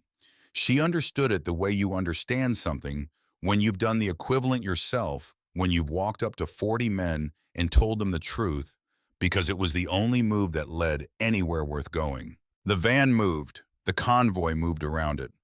The lights of Hollow Creek fell away behind them and the desert opened up ahead, vast and dark, and crossed by a road that led northwest toward Nevada, toward a decommissioned building that didn't exist on official maps, toward the third room on the left at the bottom of 14 stairs. She pressed her thumb into her palm. She breathed. She was still afraid. She had not stopped being afraid since she heard the first engine in the distance that afternoon. But she had learned something in the past several hours that she suspected she would spend a long time understanding in its full dimensions. Fear was not the opposite of action. Fear was just the cost of it. You paid the cost, and you kept moving, and the moving was the point. And the point was Colt, and Colt was alive 48 hours ago. The convoy ran without headlights. The desert received them. The night held everything it was holding. She closed her eyes and went through the recordings one more time, pulling at every thread she could find. Road numbers, distances. The way Colt's voice had sounded in the 7th recording when he talked about Dutch not angry, which she might have expected, but sad. The specific sadness of a person who trusted someone completely and is now sitting alone in a room making a recording because the trust turned out to be the most dangerous thing he carried. She had spent 6 months becoming the friction. In 2 hours, she would find out what that cost and what it was worth. Outside the van windows, the Arizona dark gave way by degrees to the dark of Nevada, and the stars moved overhead, the way stars move when you're traveling fast beneath them, and the road went on, and she went with it. The convoy stopped on a stretch of road that existed on no map Ren had ever seen. Not because the road was hidden, it was simply unremarkable enough to have been forgotten. The kind of path that forms when enough vehicles have crossed the same ground enough times that the desert stops resisting and accepts the impression. No signs, no markers, just compacted earth running northwest between two low ridgelines that blocked the horizon and made the sky feel closer than it was. Harlan came to the van door. A quarter mile out, he said, "From here we go on foot." She climbed out.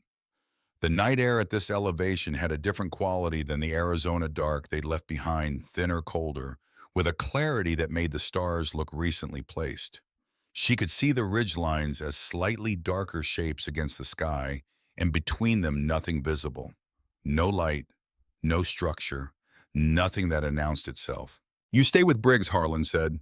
"You do not move independently. You do not make decisions without clearing them with one of us." He looked at her. "This is not negotiable." "Understood," she said. "Ren." She waited. "Whatever we find in there, you hold yourself together until we're out. Whatever it looks like.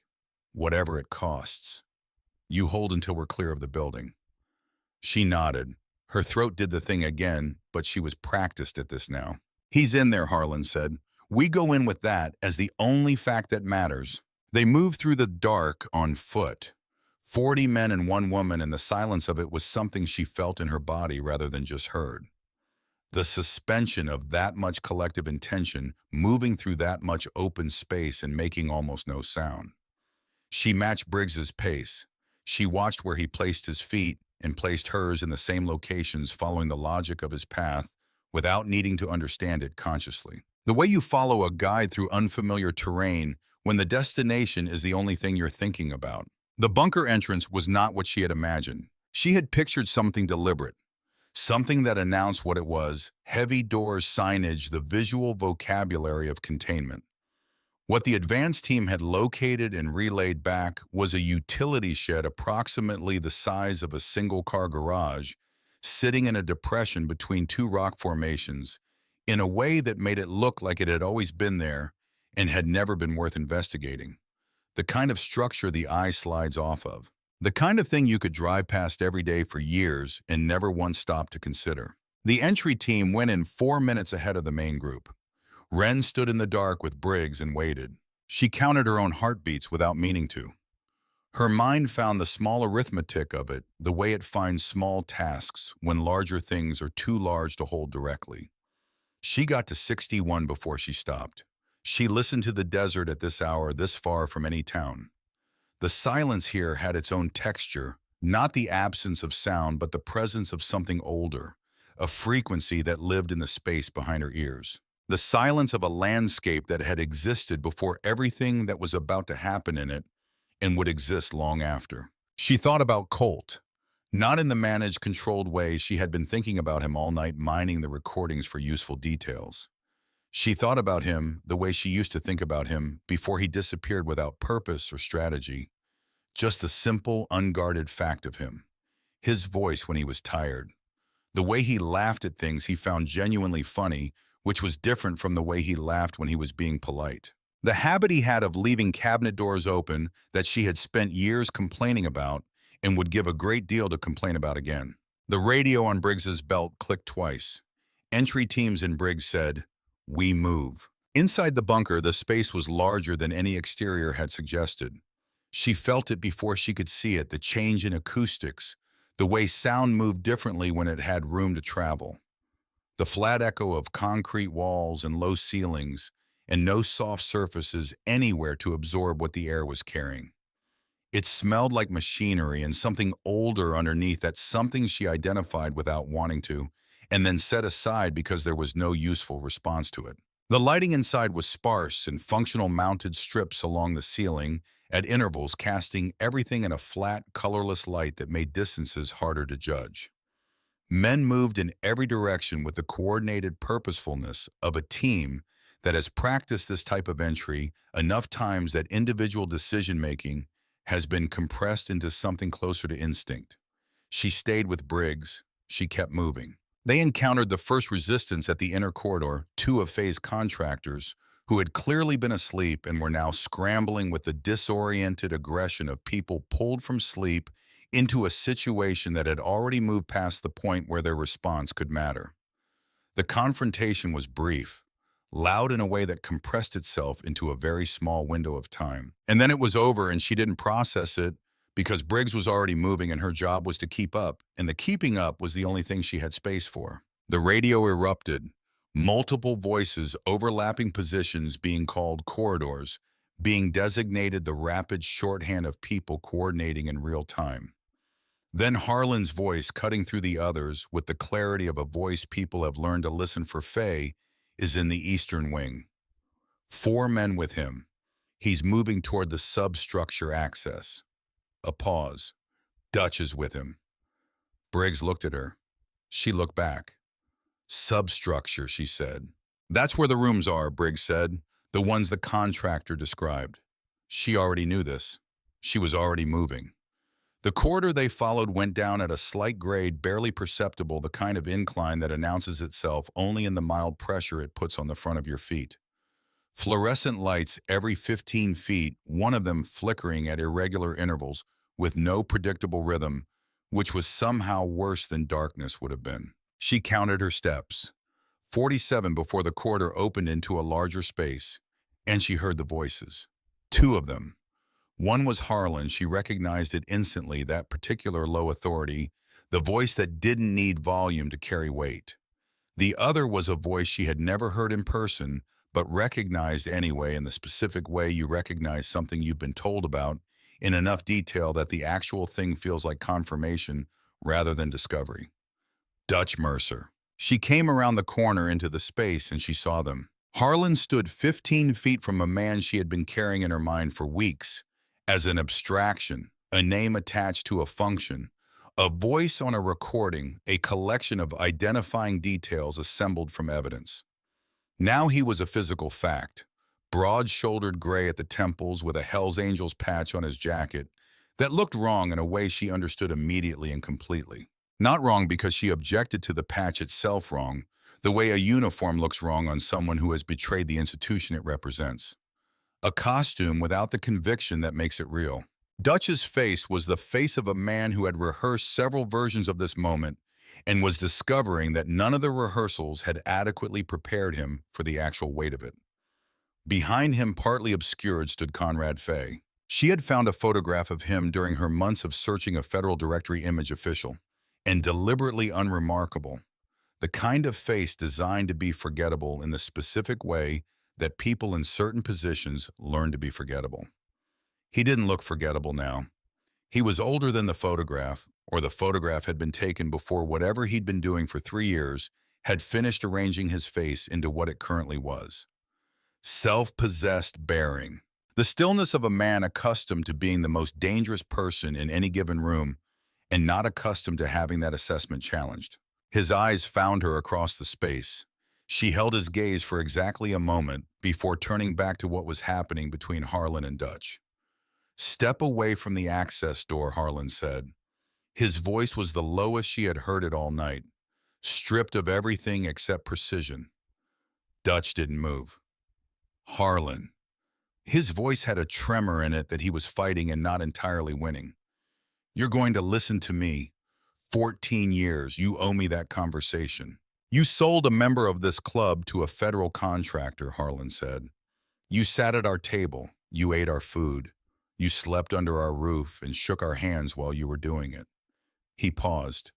"You don't have 14 years. You have nothing." It wasn't. Dutch stopped. Started again. His jaw was working. It was a business decision. The operation was going sideways. Someone had to make the call, and I made it. "And his name was Colt Calloway," Harlan said. "Say his name." Silence. "Say his name," Harlan said again. The second time was quieter than the first.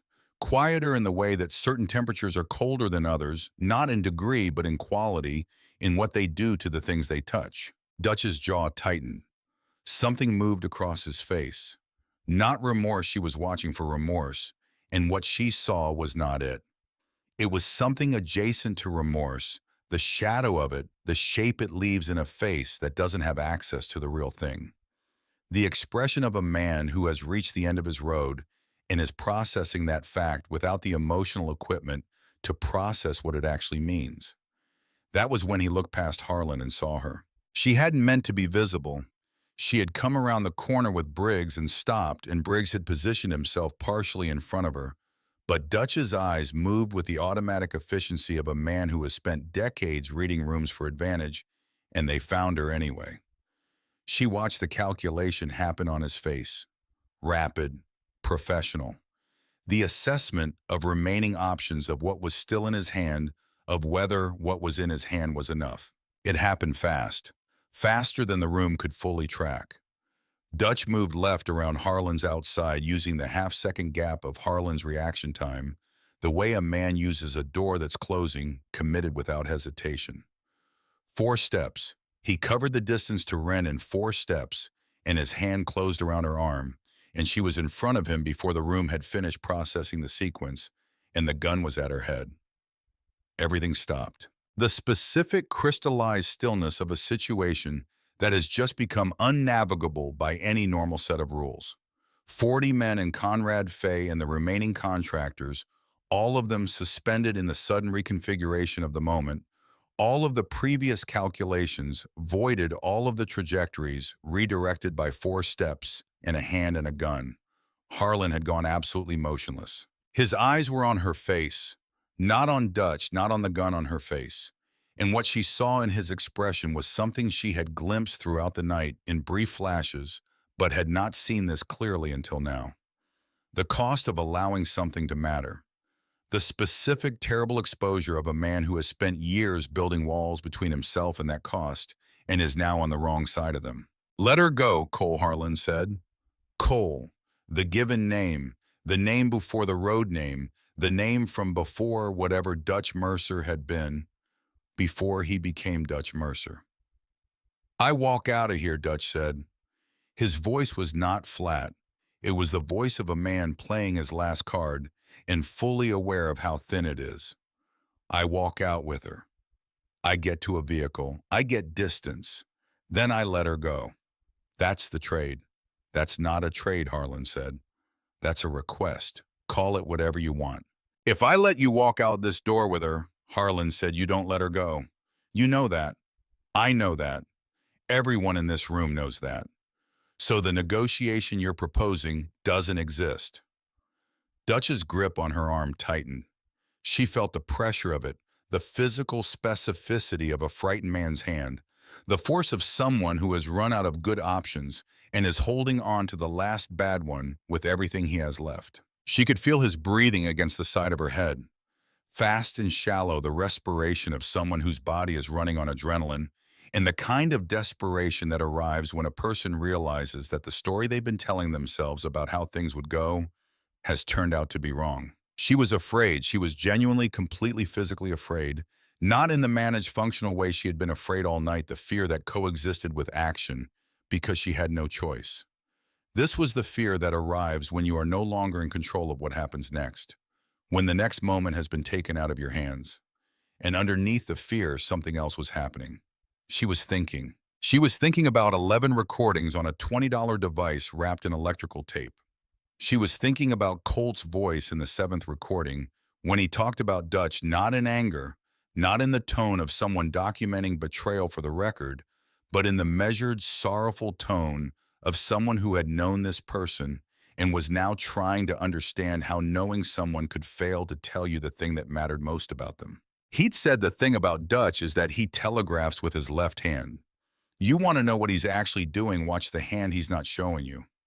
She looked at Dutch's right hand, the one holding the gun pressed against her temple, the hand the room was watching. She looked at his left hand, the one gripping her arm. His left hand was not pulling her toward the exit.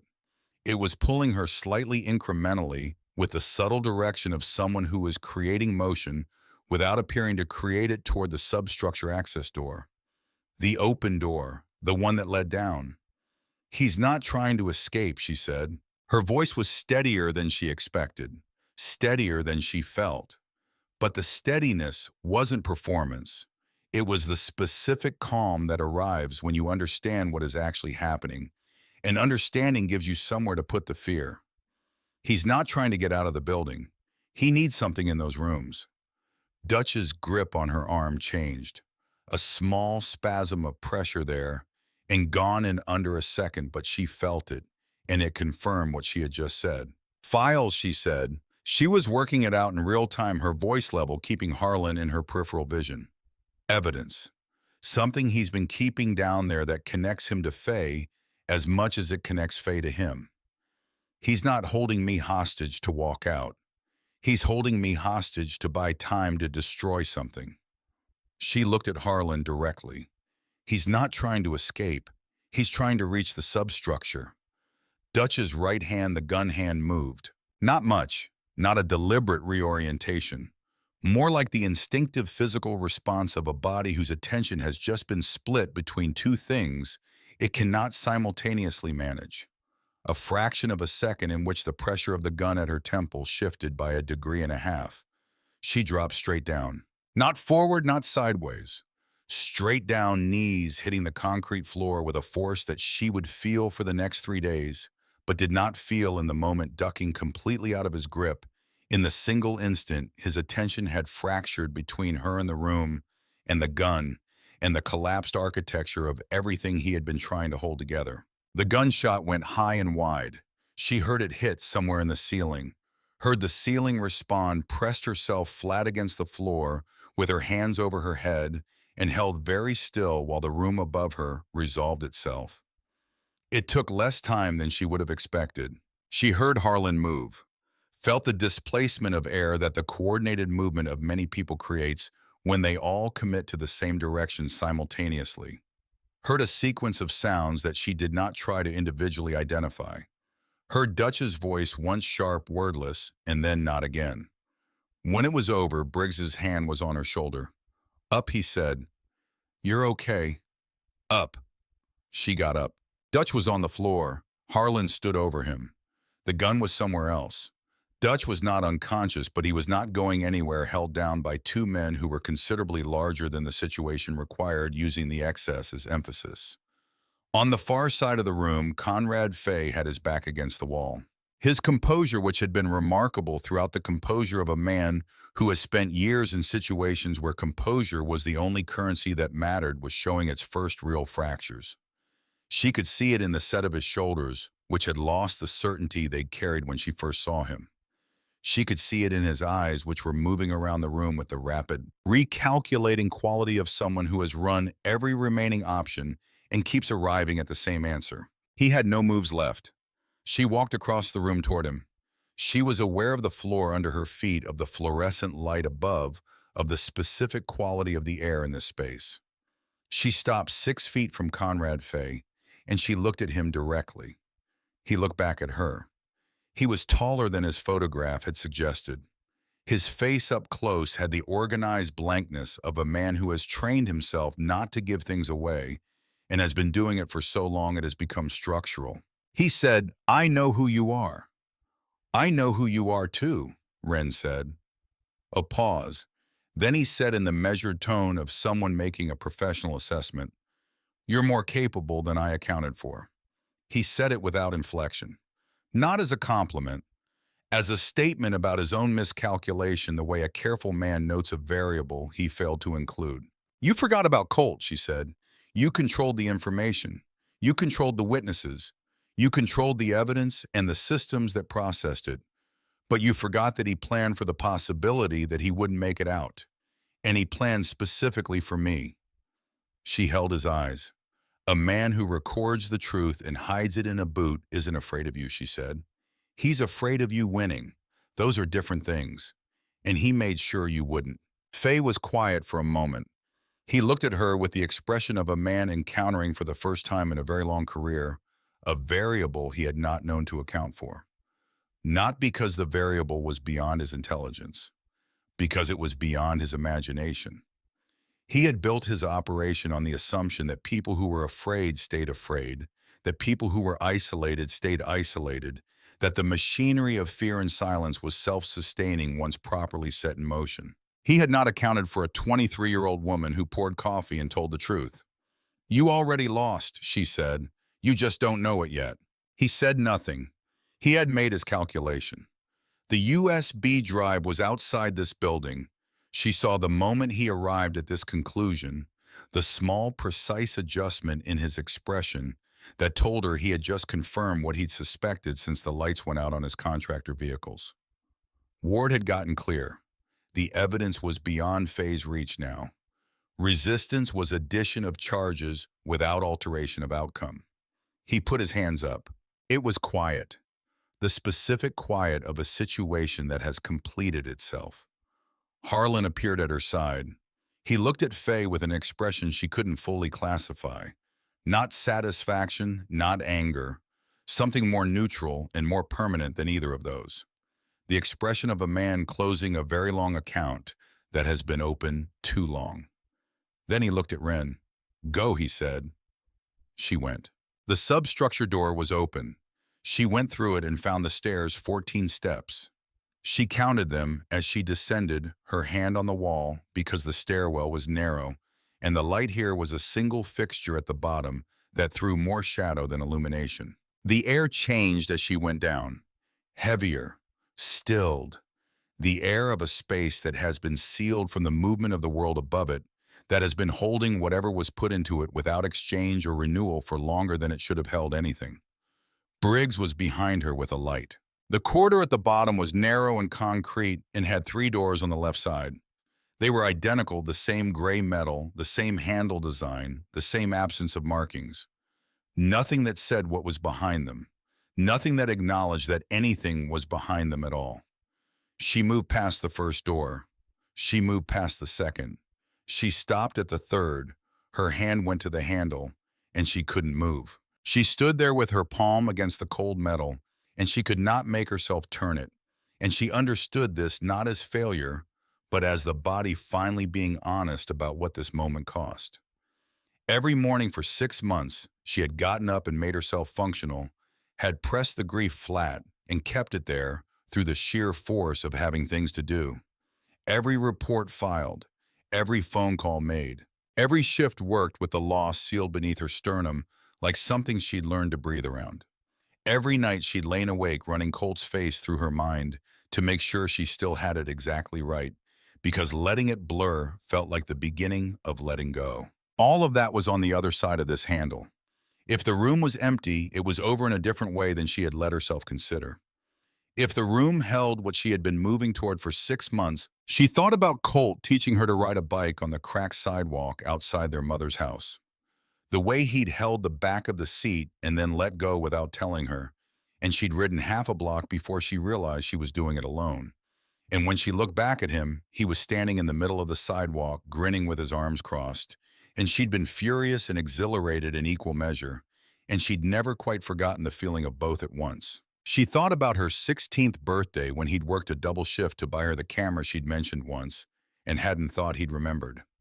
She thought about his voice on the 7th recording. "Someone will look." That was what he'd said. Not "I hope someone looks." Not "maybe someone will look." Someone will look. The certainty of it. The specific, unwavering faith of a man who knew his sister well enough to know what she would do when the cabinet doors stopped being left open. She turned the handle. The door opened. The room was small. Concrete walls, concrete floor, a cot against the far wall with a thin blanket pushed to one side. A single fixture in the ceiling that gave the space a flat, institutional light that flattened everything it touched. Briggs moved the beam of his flashlight, and it found the shape on the cot. Thin, in a way he hadn't been 6 months ago. She registered this as information before she could stop herself registering it the way the body sometimes delivers what the mind isn't ready to receive. His face had been rearranged by whatever this place had done to it, the angles of it sharper, something in the set of his jaw that hadn't been there before. Something that comes from weeks of holding yourself together in a space with no windows and no certainty of what comes next. But underneath all of it, underneath the weight loss and the weeks in this room and everything, this place had asked of him. He was entirely and completely Colt. She would have known him anywhere. She would have known him in the dark. He turned toward the light. His eyes found her face across the small room, and for a moment the sound of everything that was happening above them, the movement and the voices and the machinery of the night's events, still resolving themselves, fell completely away. Ren, he said, just that, just her name. In a voice wrecked by weeks of disuse, cracked and barely there, a voice that sounded like it had been put through something and had come through the other side of it, still carrying the essential quality that made it his. Everything she had been holding together for 6 months came apart. Not loudly, not in the dramatic way that things come apart in the stories people tell later, where the moment is clean and clear and fully understood in the instant it happens. In the quiet, complete way of something that has been under sustained pressure for a very long time and has just been given permission to release. Every shift she had worked with grief pressed flat beneath her sternum. Every cold cup of coffee, every night she'd lain awake, every report filed into silence, every phone call that rang out, every morning she had gotten up and made herself functional because there was no other available option, and the only alternative was to stop, and she could not stop. She crossed the room in 3 steps, and she held on to her brother with both arms, and she did not let go. He held on back. She could feel how much the holding cost his body the specific weakness in arms that had been through what his arms had been through, and he held on anyway with everything he had left. Behind her, she heard Briggs step back into the corridor. She heard him pull the door partially closed, leaving the light from the hallway to come through the gap. This small and deliberate act of privacy, offered without comment by a man who carried a death's head patch and had been in a gunfight less than an hour ago, and was also, it turned out, paying attention to what mattered. "I knew you'd come," Colt said into her shoulder. His voice was wrecked, but the certainty in it was intact. Some things the weeks hadn't touched. "You left me a recorder in a boot," she said. Her voice was not steady. She was not trying to make it steady. She was done with steady for the next few minutes at least. "Did it work?" "I'm here, aren't I?" She felt him exhale. A full, slow release, the exhalation of a man who has been holding himself together through pure will for longer than will is designed to sustain, and who has just been given permission to stop. The sound of a person setting something down that was very heavy. "Yeah," he said, "you're here." They stayed like that for a moment that had no useful length, not long enough, and longer than she'd known she needed. Then Colt said against her shoulder, "How bad is it up there?" "We handled it." "We..." She pulled back enough to look at his face. "40 Hell's Angels," she said. "And me." He stared at her for a moment. "That's..." He stopped. "Whose idea was that?" "Mine," she said. Another moment of staring. Then carefully, with the specific effort of a man whose face has been through a lot and is not entirely cooperative. Colt Calloway smiled. Not the full version of the smile she remembered. A construction in progress, but entirely real. "When did you get like this?" he said. "I've always been like this," she said. "You just never gave me enough reason to show you." He made a sound that in better circumstances would have been a laugh. She looked at him directly at his face, at the specific damage the weeks had done to it, at the thing underneath the damage that the weeks had not touched. "Can you walk?" she said. "I've been practicing," he said. "In here. 4 steps one way, 4 steps back. For about 6 weeks." She stood. She helped him stand, and he stood unsteady, careful, his body reacquainting itself with the mechanics of vertical, and then he was standing. Upright. In a room he had been kept in against his will, standing on his own feet.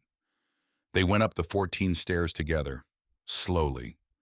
She matched his pace without commenting on his pace, the way you do for someone whose body has been through something and doesn't need you to mark the distance. At the top of the stairs, they came through the substructure door and back into the main space of the bunker. Harlan was waiting. He looked at Colt.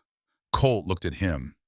The distance between them was about 10 feet, and across those 10 feet, past something that she couldn't fully decode because it was built from a shared history that existed before her and would continue after this moment, and was compressed now into a few seconds of eye contact that carried more than most conversations carry in hours. The specific weight of two men who trusted each other in a situation where trust was the most dangerous thing either of them carried, and who are now on the far side of what that trust cost. "You look terrible," Harlan said. "You're late," Colt said. His voice was barely there, but the specific dry tone of it was intact in hearing it. Hearing Colt be Colt, even in a wrecked voice, even in this room, did something to her chest that she managed by looking at the ceiling for a moment and then looking back. Harlan crossed the distance between them. He put his hand on the back of Colt's neck, not a grab a grip. The gesture of a man placing his hand on someone he considers his own, holding without holding on, acknowledging without performing any of the rituals that acknowledgement usually requires. He said very quietly, "Welcome back, brother." Colt closed his eyes, just for a second. 1 second there and gone, private and complete. Then he opened them and looked past Harlan at the bunker around him, at the ceiling and the walls, in the fluorescent light, and then past all of it to wherever he was looking, when he was seeing past the immediate room, to the fact of being outside the third room on the left, to the fact of air that had not been recycled through the same sealed space for 6 weeks. She looked away. Some things belonged only to the person feeling them, and the right response to witnessing them was not to witness them directly. She took his hand instead. He held on. The bunker was being systematically worked. She was aware of it in the periphery, men moving through the structure with purpose, carrying drives and files and hardware, stripping the operation down to its components and redistributing those components to places where Conrad Fay would have no access to them.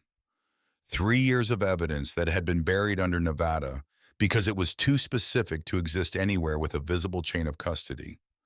All of it moving now, through hands that were not Fay's toward people who had been waiting for exactly this. Fay himself was outside by the time they came through the bunker exit.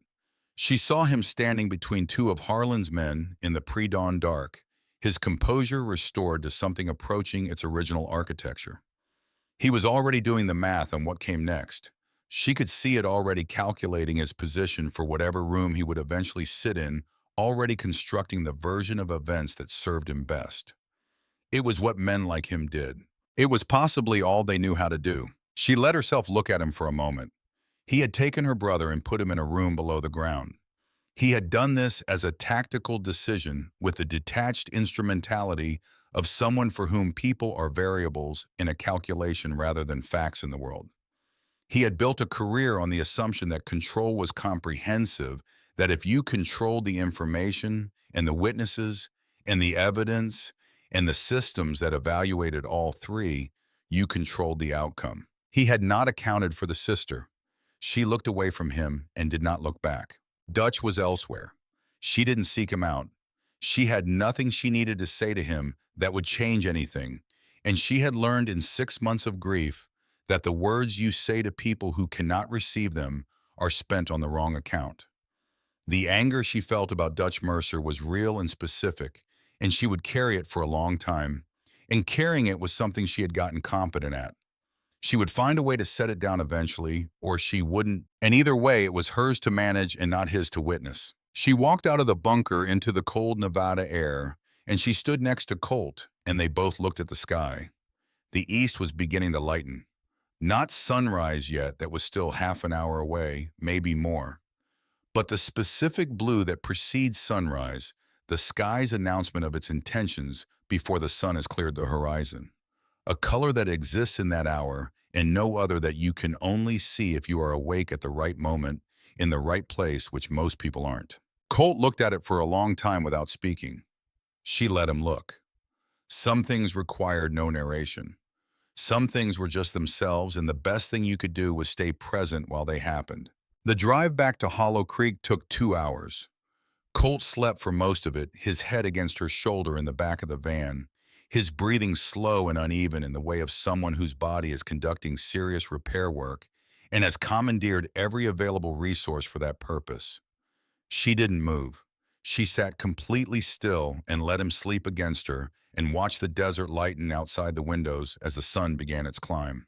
The sky went from the pre-dawn blue to gray to the particular pale gold of an Arizona morning. the color of a landscape that has been here long enough to be entirely comfortable with itself, that doesn't need to be dramatic about it because it simply and completely is what it is. Briggs sat across from them. He didn't speak. He looked out the other window and gave them the silence the way he had given them the closed door in the bunker. She was going to remember that about him, the specific, unprompted decency of it, the way he understood that some moments required privacy even in the middle of everything else. When the van stopped and she heard the crunch of the diner's gravel lot under the tires, she felt something in her chest change. Not release, it wasn't that simple or that complete, but a shift. The sensation of a knot that has been pulled very tight for a very long time, easing slightly in the direction of slack. Not gone, but looser. Looser enough to notice. Colt stirred when the engine cut out. He lifted his head and looked around with the blinking recalibration of someone returning from a distance. Then he looked at her.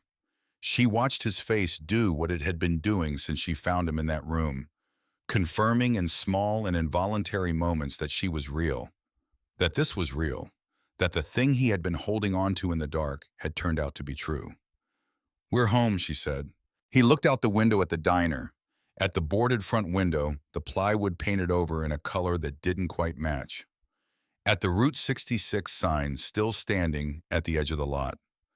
At the gravel he had walked across so many times it should have been unremarkable, and wasn't because it was the first familiar ground he had seen in 6 weeks, and familiarity she understood now was not a small thing. It was the accumulated evidence of a life that was yours. "It's the ugliest building I've ever seen," he said. "I know," she said. "I missed it so much," he said. And his voice broke on the last word just slightly, and he turned his face toward the window, and she let him have that without marking it, because he had earned the right to have things without her watching. Gus was inside. She could hear him before the door opened, the sound of a broom on tile, the rhythm of a man cleaning something, because cleaning was what his hands needed to do when his mind had been somewhere difficult for too long. She pushed the diner door open, and Gus turned and looked at her, and his face did the complicated thing that faces do when they have been waiting a very long time to do it. Then he looked past her and saw Colt. The broom hit the floor. Gus crossed the diner in 4 steps and grabbed Colt by both arms and held on in the uncomplicated way of a man who has been afraid of something and is no longer afraid of it and has no interest in being graceful about the transition. "You look like something the desert coughed up," Gus said. His voice was extremely rough. "Good morning to you too," Colt said. "6 months," Gus said. "6 months you—" He stopped. His jaw worked. "I ought to," Colt said quietly. "I know." Gus pulled him in and held on. No performance in it, no self-consciousness. Just both arms in complete sincerity and the slightly awkward physical honesty of a man who is not accustomed to this and is doing it anyway, because the situation has exceeded his capacity for restraint, and he has decided that exceeding his capacity for restraint is the appropriate response. Wren stood and watched and felt the bittersweet quality of witnessing someone else's relief. Its own distinct emotion connected to her own relief, the way tributaries connect to the same river, but arriving through a different channel and carrying a slightly different weight. The men filtered into the diner around them. Some sat, some stood. The booth in the back corner was occupied again by Harlan, who said nothing and watched everything with those slow, deliberate eyes that saw more than they appeared to. She poured coffee without being asked. Her hands knew the motion, the weight of the pot, the angle, the sound of coffee hitting ceramic. She set a mug in front of Harlan and sat down across from him. "What happens now?" she said. "The files from the bunker servers get processed through channels that have nothing to do with Phase Network," Harlan said. "People I trust who know how to move information without leaving footprints back to us. It'll take a week, maybe 2, before it starts surfacing publicly. When it does, it won't come from us. It'll look like a leak from inside Faye's own operation. The kind of thing that happens when a man keeps too thorough a record of his own crimes. And Faye," she said, "in federal custody by this morning. Anonymous call with enough specifics that the people who've been watching him for years and haven't had enough to move on will finally have what they need." He paused. The evidence on those servers would stick to anyone. Will it hold? Fay built a thorough record of everything he did, Harlan said. The arrogance of a man who believed he controlled all the variables and therefore had nothing to fear from documentation. He looked at her. He forgot about you. She shook her head slightly. He forgot about Colt. Colt built that record. The recorder, the recordings, everything that pointed us to those servers, that was Colt. I just found the boot. Harlan was quiet for a moment. Then yes, he did. He looked at her steadily. I need you to say that to him, she said, when he's ready to hear it. He needs to know that you know what he did and what it cost him. Harlan looked at her for a long moment. I will, he said. She believed him. That was the thing she was carrying out of this night, that she hadn't expected to be carrying a complete and specific faith in this man's word. Not naivety, not the simple reversal of one assumption for its opposite. Something more calibrated than that. The understanding that reliability is not distributed along the lines that institutions draw, and that the most dangerous assumption you can make about a person is that the category they belong to tells you everything you need to know about them. Dutch, she said. What happens to him? Harlan was quiet for a long moment. Club handles it, he said. I won't describe it. I'm not asking you to, she said. I'm asking if he understands what he did. He understands what it cost him, Harlan said. Whether he has the capacity to understand what it cost Colt, some men don't. The equipment isn't there. She thought about Dutch's face on the floor, the calculation in it, the absence of the thing she had been looking for, which was some acknowledgement, however small, however involuntary, of the human dimension of what he had done. There had been fear. There had been the rapid arithmetic of a man assessing his remaining options. But there had not been the other thing. No, she said. I don't think he does. Harlan picked up his coffee. That's its own punishment, he said. Going through the rest of his life with only the consequences and none of the understanding of what they cost. He paused. Some men live their whole lives in that gap. She wasn't entirely sure she believed that was sufficient, but she appreciated the frame. She filed it away in the place where she kept things she wasn't done thinking about yet. Colt came and sat beside her about an hour later, moving with the careful deliberateness of a body that was still doing its accounting. He had eaten. Gus had produced food with the focused urgency of a man who had only one language for what he was feeling and was going to speak it as fluently as possible, and the eating had put some color back in his face. He still looked like a man with weeks of recovery ahead of him. He sat down and looked around the diner, at the plywood where the front window had been, at the men in the booths, at Gus behind the counter, finding things to organize that were already organized. You walked in here, he said, not to anyone specifically, more to the fact of the diner around him. You actually walked up to them. I heard the engine, she said. I recognized it as the opportunity. He turned and looked at her. His eyes were the same as they had always been, that specific shade of brown that was darker than photographs ever quite captured, warm and direct, without the filters most people install between what they actually think and what their face admits to. You could have been killed, he said. You could have been killed, she said. You went into something you knew was dangerous with a recorder in your boot because you decided someone had to be the friction. She held his eyes. So don't look at me like that. He looked at her for a long moment. Then he laughed, a real laugh, rough and short and genuine. The laugh of someone who has run out of the ability to argue because the argument has been thoroughly won.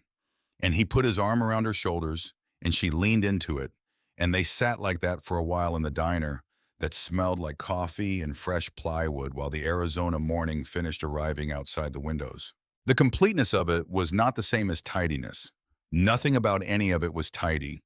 There was nothing tidy about what had happened or about what would still need to happen. The recovery, the federal proceedings, the long and careful work of aftermath that was already beginning to accumulate on the horizon. But completeness was different from tidiness. Completeness was about whether the essential thing was in place. The essential thing was in place. 1 week later, the first news report surfaced. She heard about it from Gus, who had the radio on in the kitchen and came out with his apron still on to tell her what he was hearing. A federal official under investigation. A facility in the Nevada canyons. Allegations of evidence tampering and financial crimes spanning 3 years. The reports were careful. They named Faye, but not the sources. They used phrases like anonymous tip and confidential informant in ongoing federal investigation. And they told exactly as much of the story as they had been given, which was not the whole story. The whole story was not in the news and would not be. She didn't mind. She was working the morning shift the day the motorcycles came back. She had just refilled the coffee for a couple at the counter, travelers passing through, the kind of people Route 66 delivered without warning or context when she heard the engines. Two of them, not 40, just two moving slowly down the main street of Hollow Creek, unhurried, the sound of people who have somewhere to be and are not rushing to get there. She set down the coffee pot. She walked to the window. Two motorcycles, rolling through the center of town in the early morning light chrome, catching the rising sun, the engines at low throttle. The lead rider turned his head toward the diner as he passed. Harlan. He didn't stop. He didn't gesture. He didn't perform any of the acknowledgments that would require the world around them to observe and interpret and incorporate into whatever story it was telling itself about this town and these men. He just looked toward the window where she was standing, and he nodded. Once.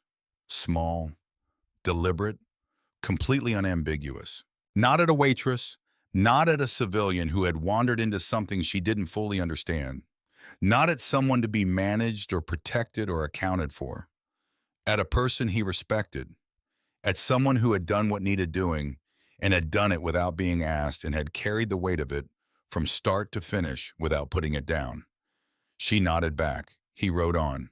Behind her, the diner continued its morning. Coffee brewing, the griddle heating.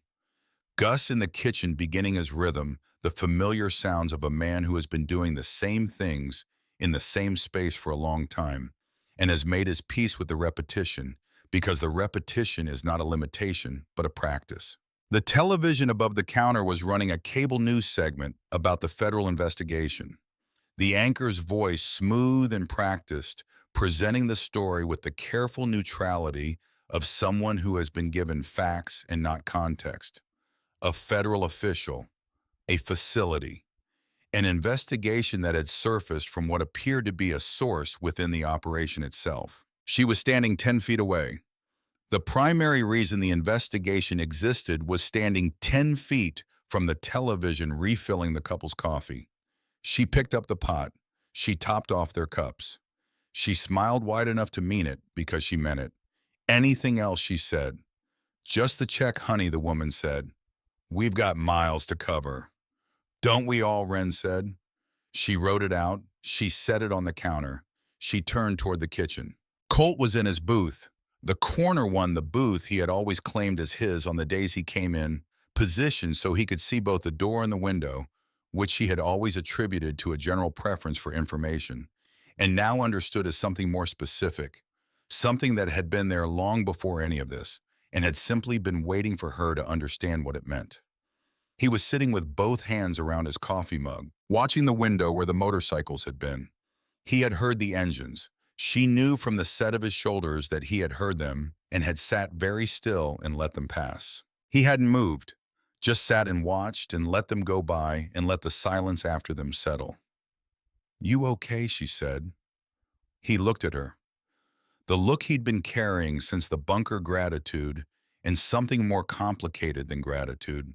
The expression of a man who went into the dark, expecting not to come out, and came out anyway, and is still engaged in the ongoing work of understanding what to do with that, still figuring out how to hold the fact of it without being held by it. I'm working on it, he said. Good enough, she said. She poured his coffee. She went back behind the counter. She picked up her order pad. The morning continued. Outside, Hollow Creek did what small desert towns do, persisted with the stubborn endurance of places that have no obvious reason to be there, except that someone stopped once, and then other people decided to stay, and the staying accumulated into a town, and the town accumulated into a home, and the home turned out to be worth the keeping, even when the keeping was hard. The heat was building. The sky was going white, blue, and wide, and certain of itself the way the Arizona sky always was in the morning before the afternoon arrived, and reminded everyone that the desert set the terms, not the people in it. She had the same hands she'd always had, the same apron, the same coffee pot. She knew the same diner the same way she had always known it, every scratch, every tilt, every click of the ceiling fan on every third rotation. But she had also walked up to 40 of the most feared men in the American Southwest and poured them coffee and told them the truth. She had handed the most dangerous thing she owned to the people everyone told her to run from, and they had used it to bring her brother home. She had gone into the dark and come back out with what she went in for, and the going in had cost her something, and the coming out had given her something. And she was still in the process of understanding what each of those things was and would be for the rest of her life. Hollow Creek had watched all of it, or not watched exactly, but felt. The way small towns feel things that happen inside them through the specific transmission of a place where everyone knows everyone, and news travels at the speed of one person telling another, which is faster than any broadcast and considerably more thorough and carries context that no broadcast ever manages to carry. She felt the difference in how people looked at her when they came in now. Not fear, not exactly reverence. Something more specific than either the regard people have for someone who did the thing that everyone around them decided was impossible and turned out to be simply very hard. The look that says, "I didn't think that could be done, and then I watched you do it." She had done the very hard thing. And Colt was in the corner booth working on OK, which was enough for today. Today was the only unit of time that had ever reliably been available, and she had learned in the past 6 months that working within available units was a skill worth developing, and she had gotten good at it. The ceiling fan clicked, the coffee brewed, the griddle heated.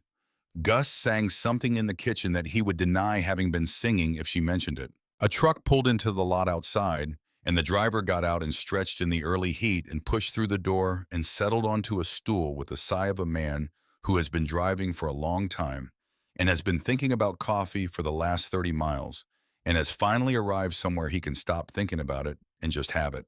"What can I get you?" Ren said. "Coffee," he said. "Black." She poured it. She set it in front of him. She smiled wide enough to mean it, not so wide it looked like anything other than what it was. She picked up her order pad. She got back to work.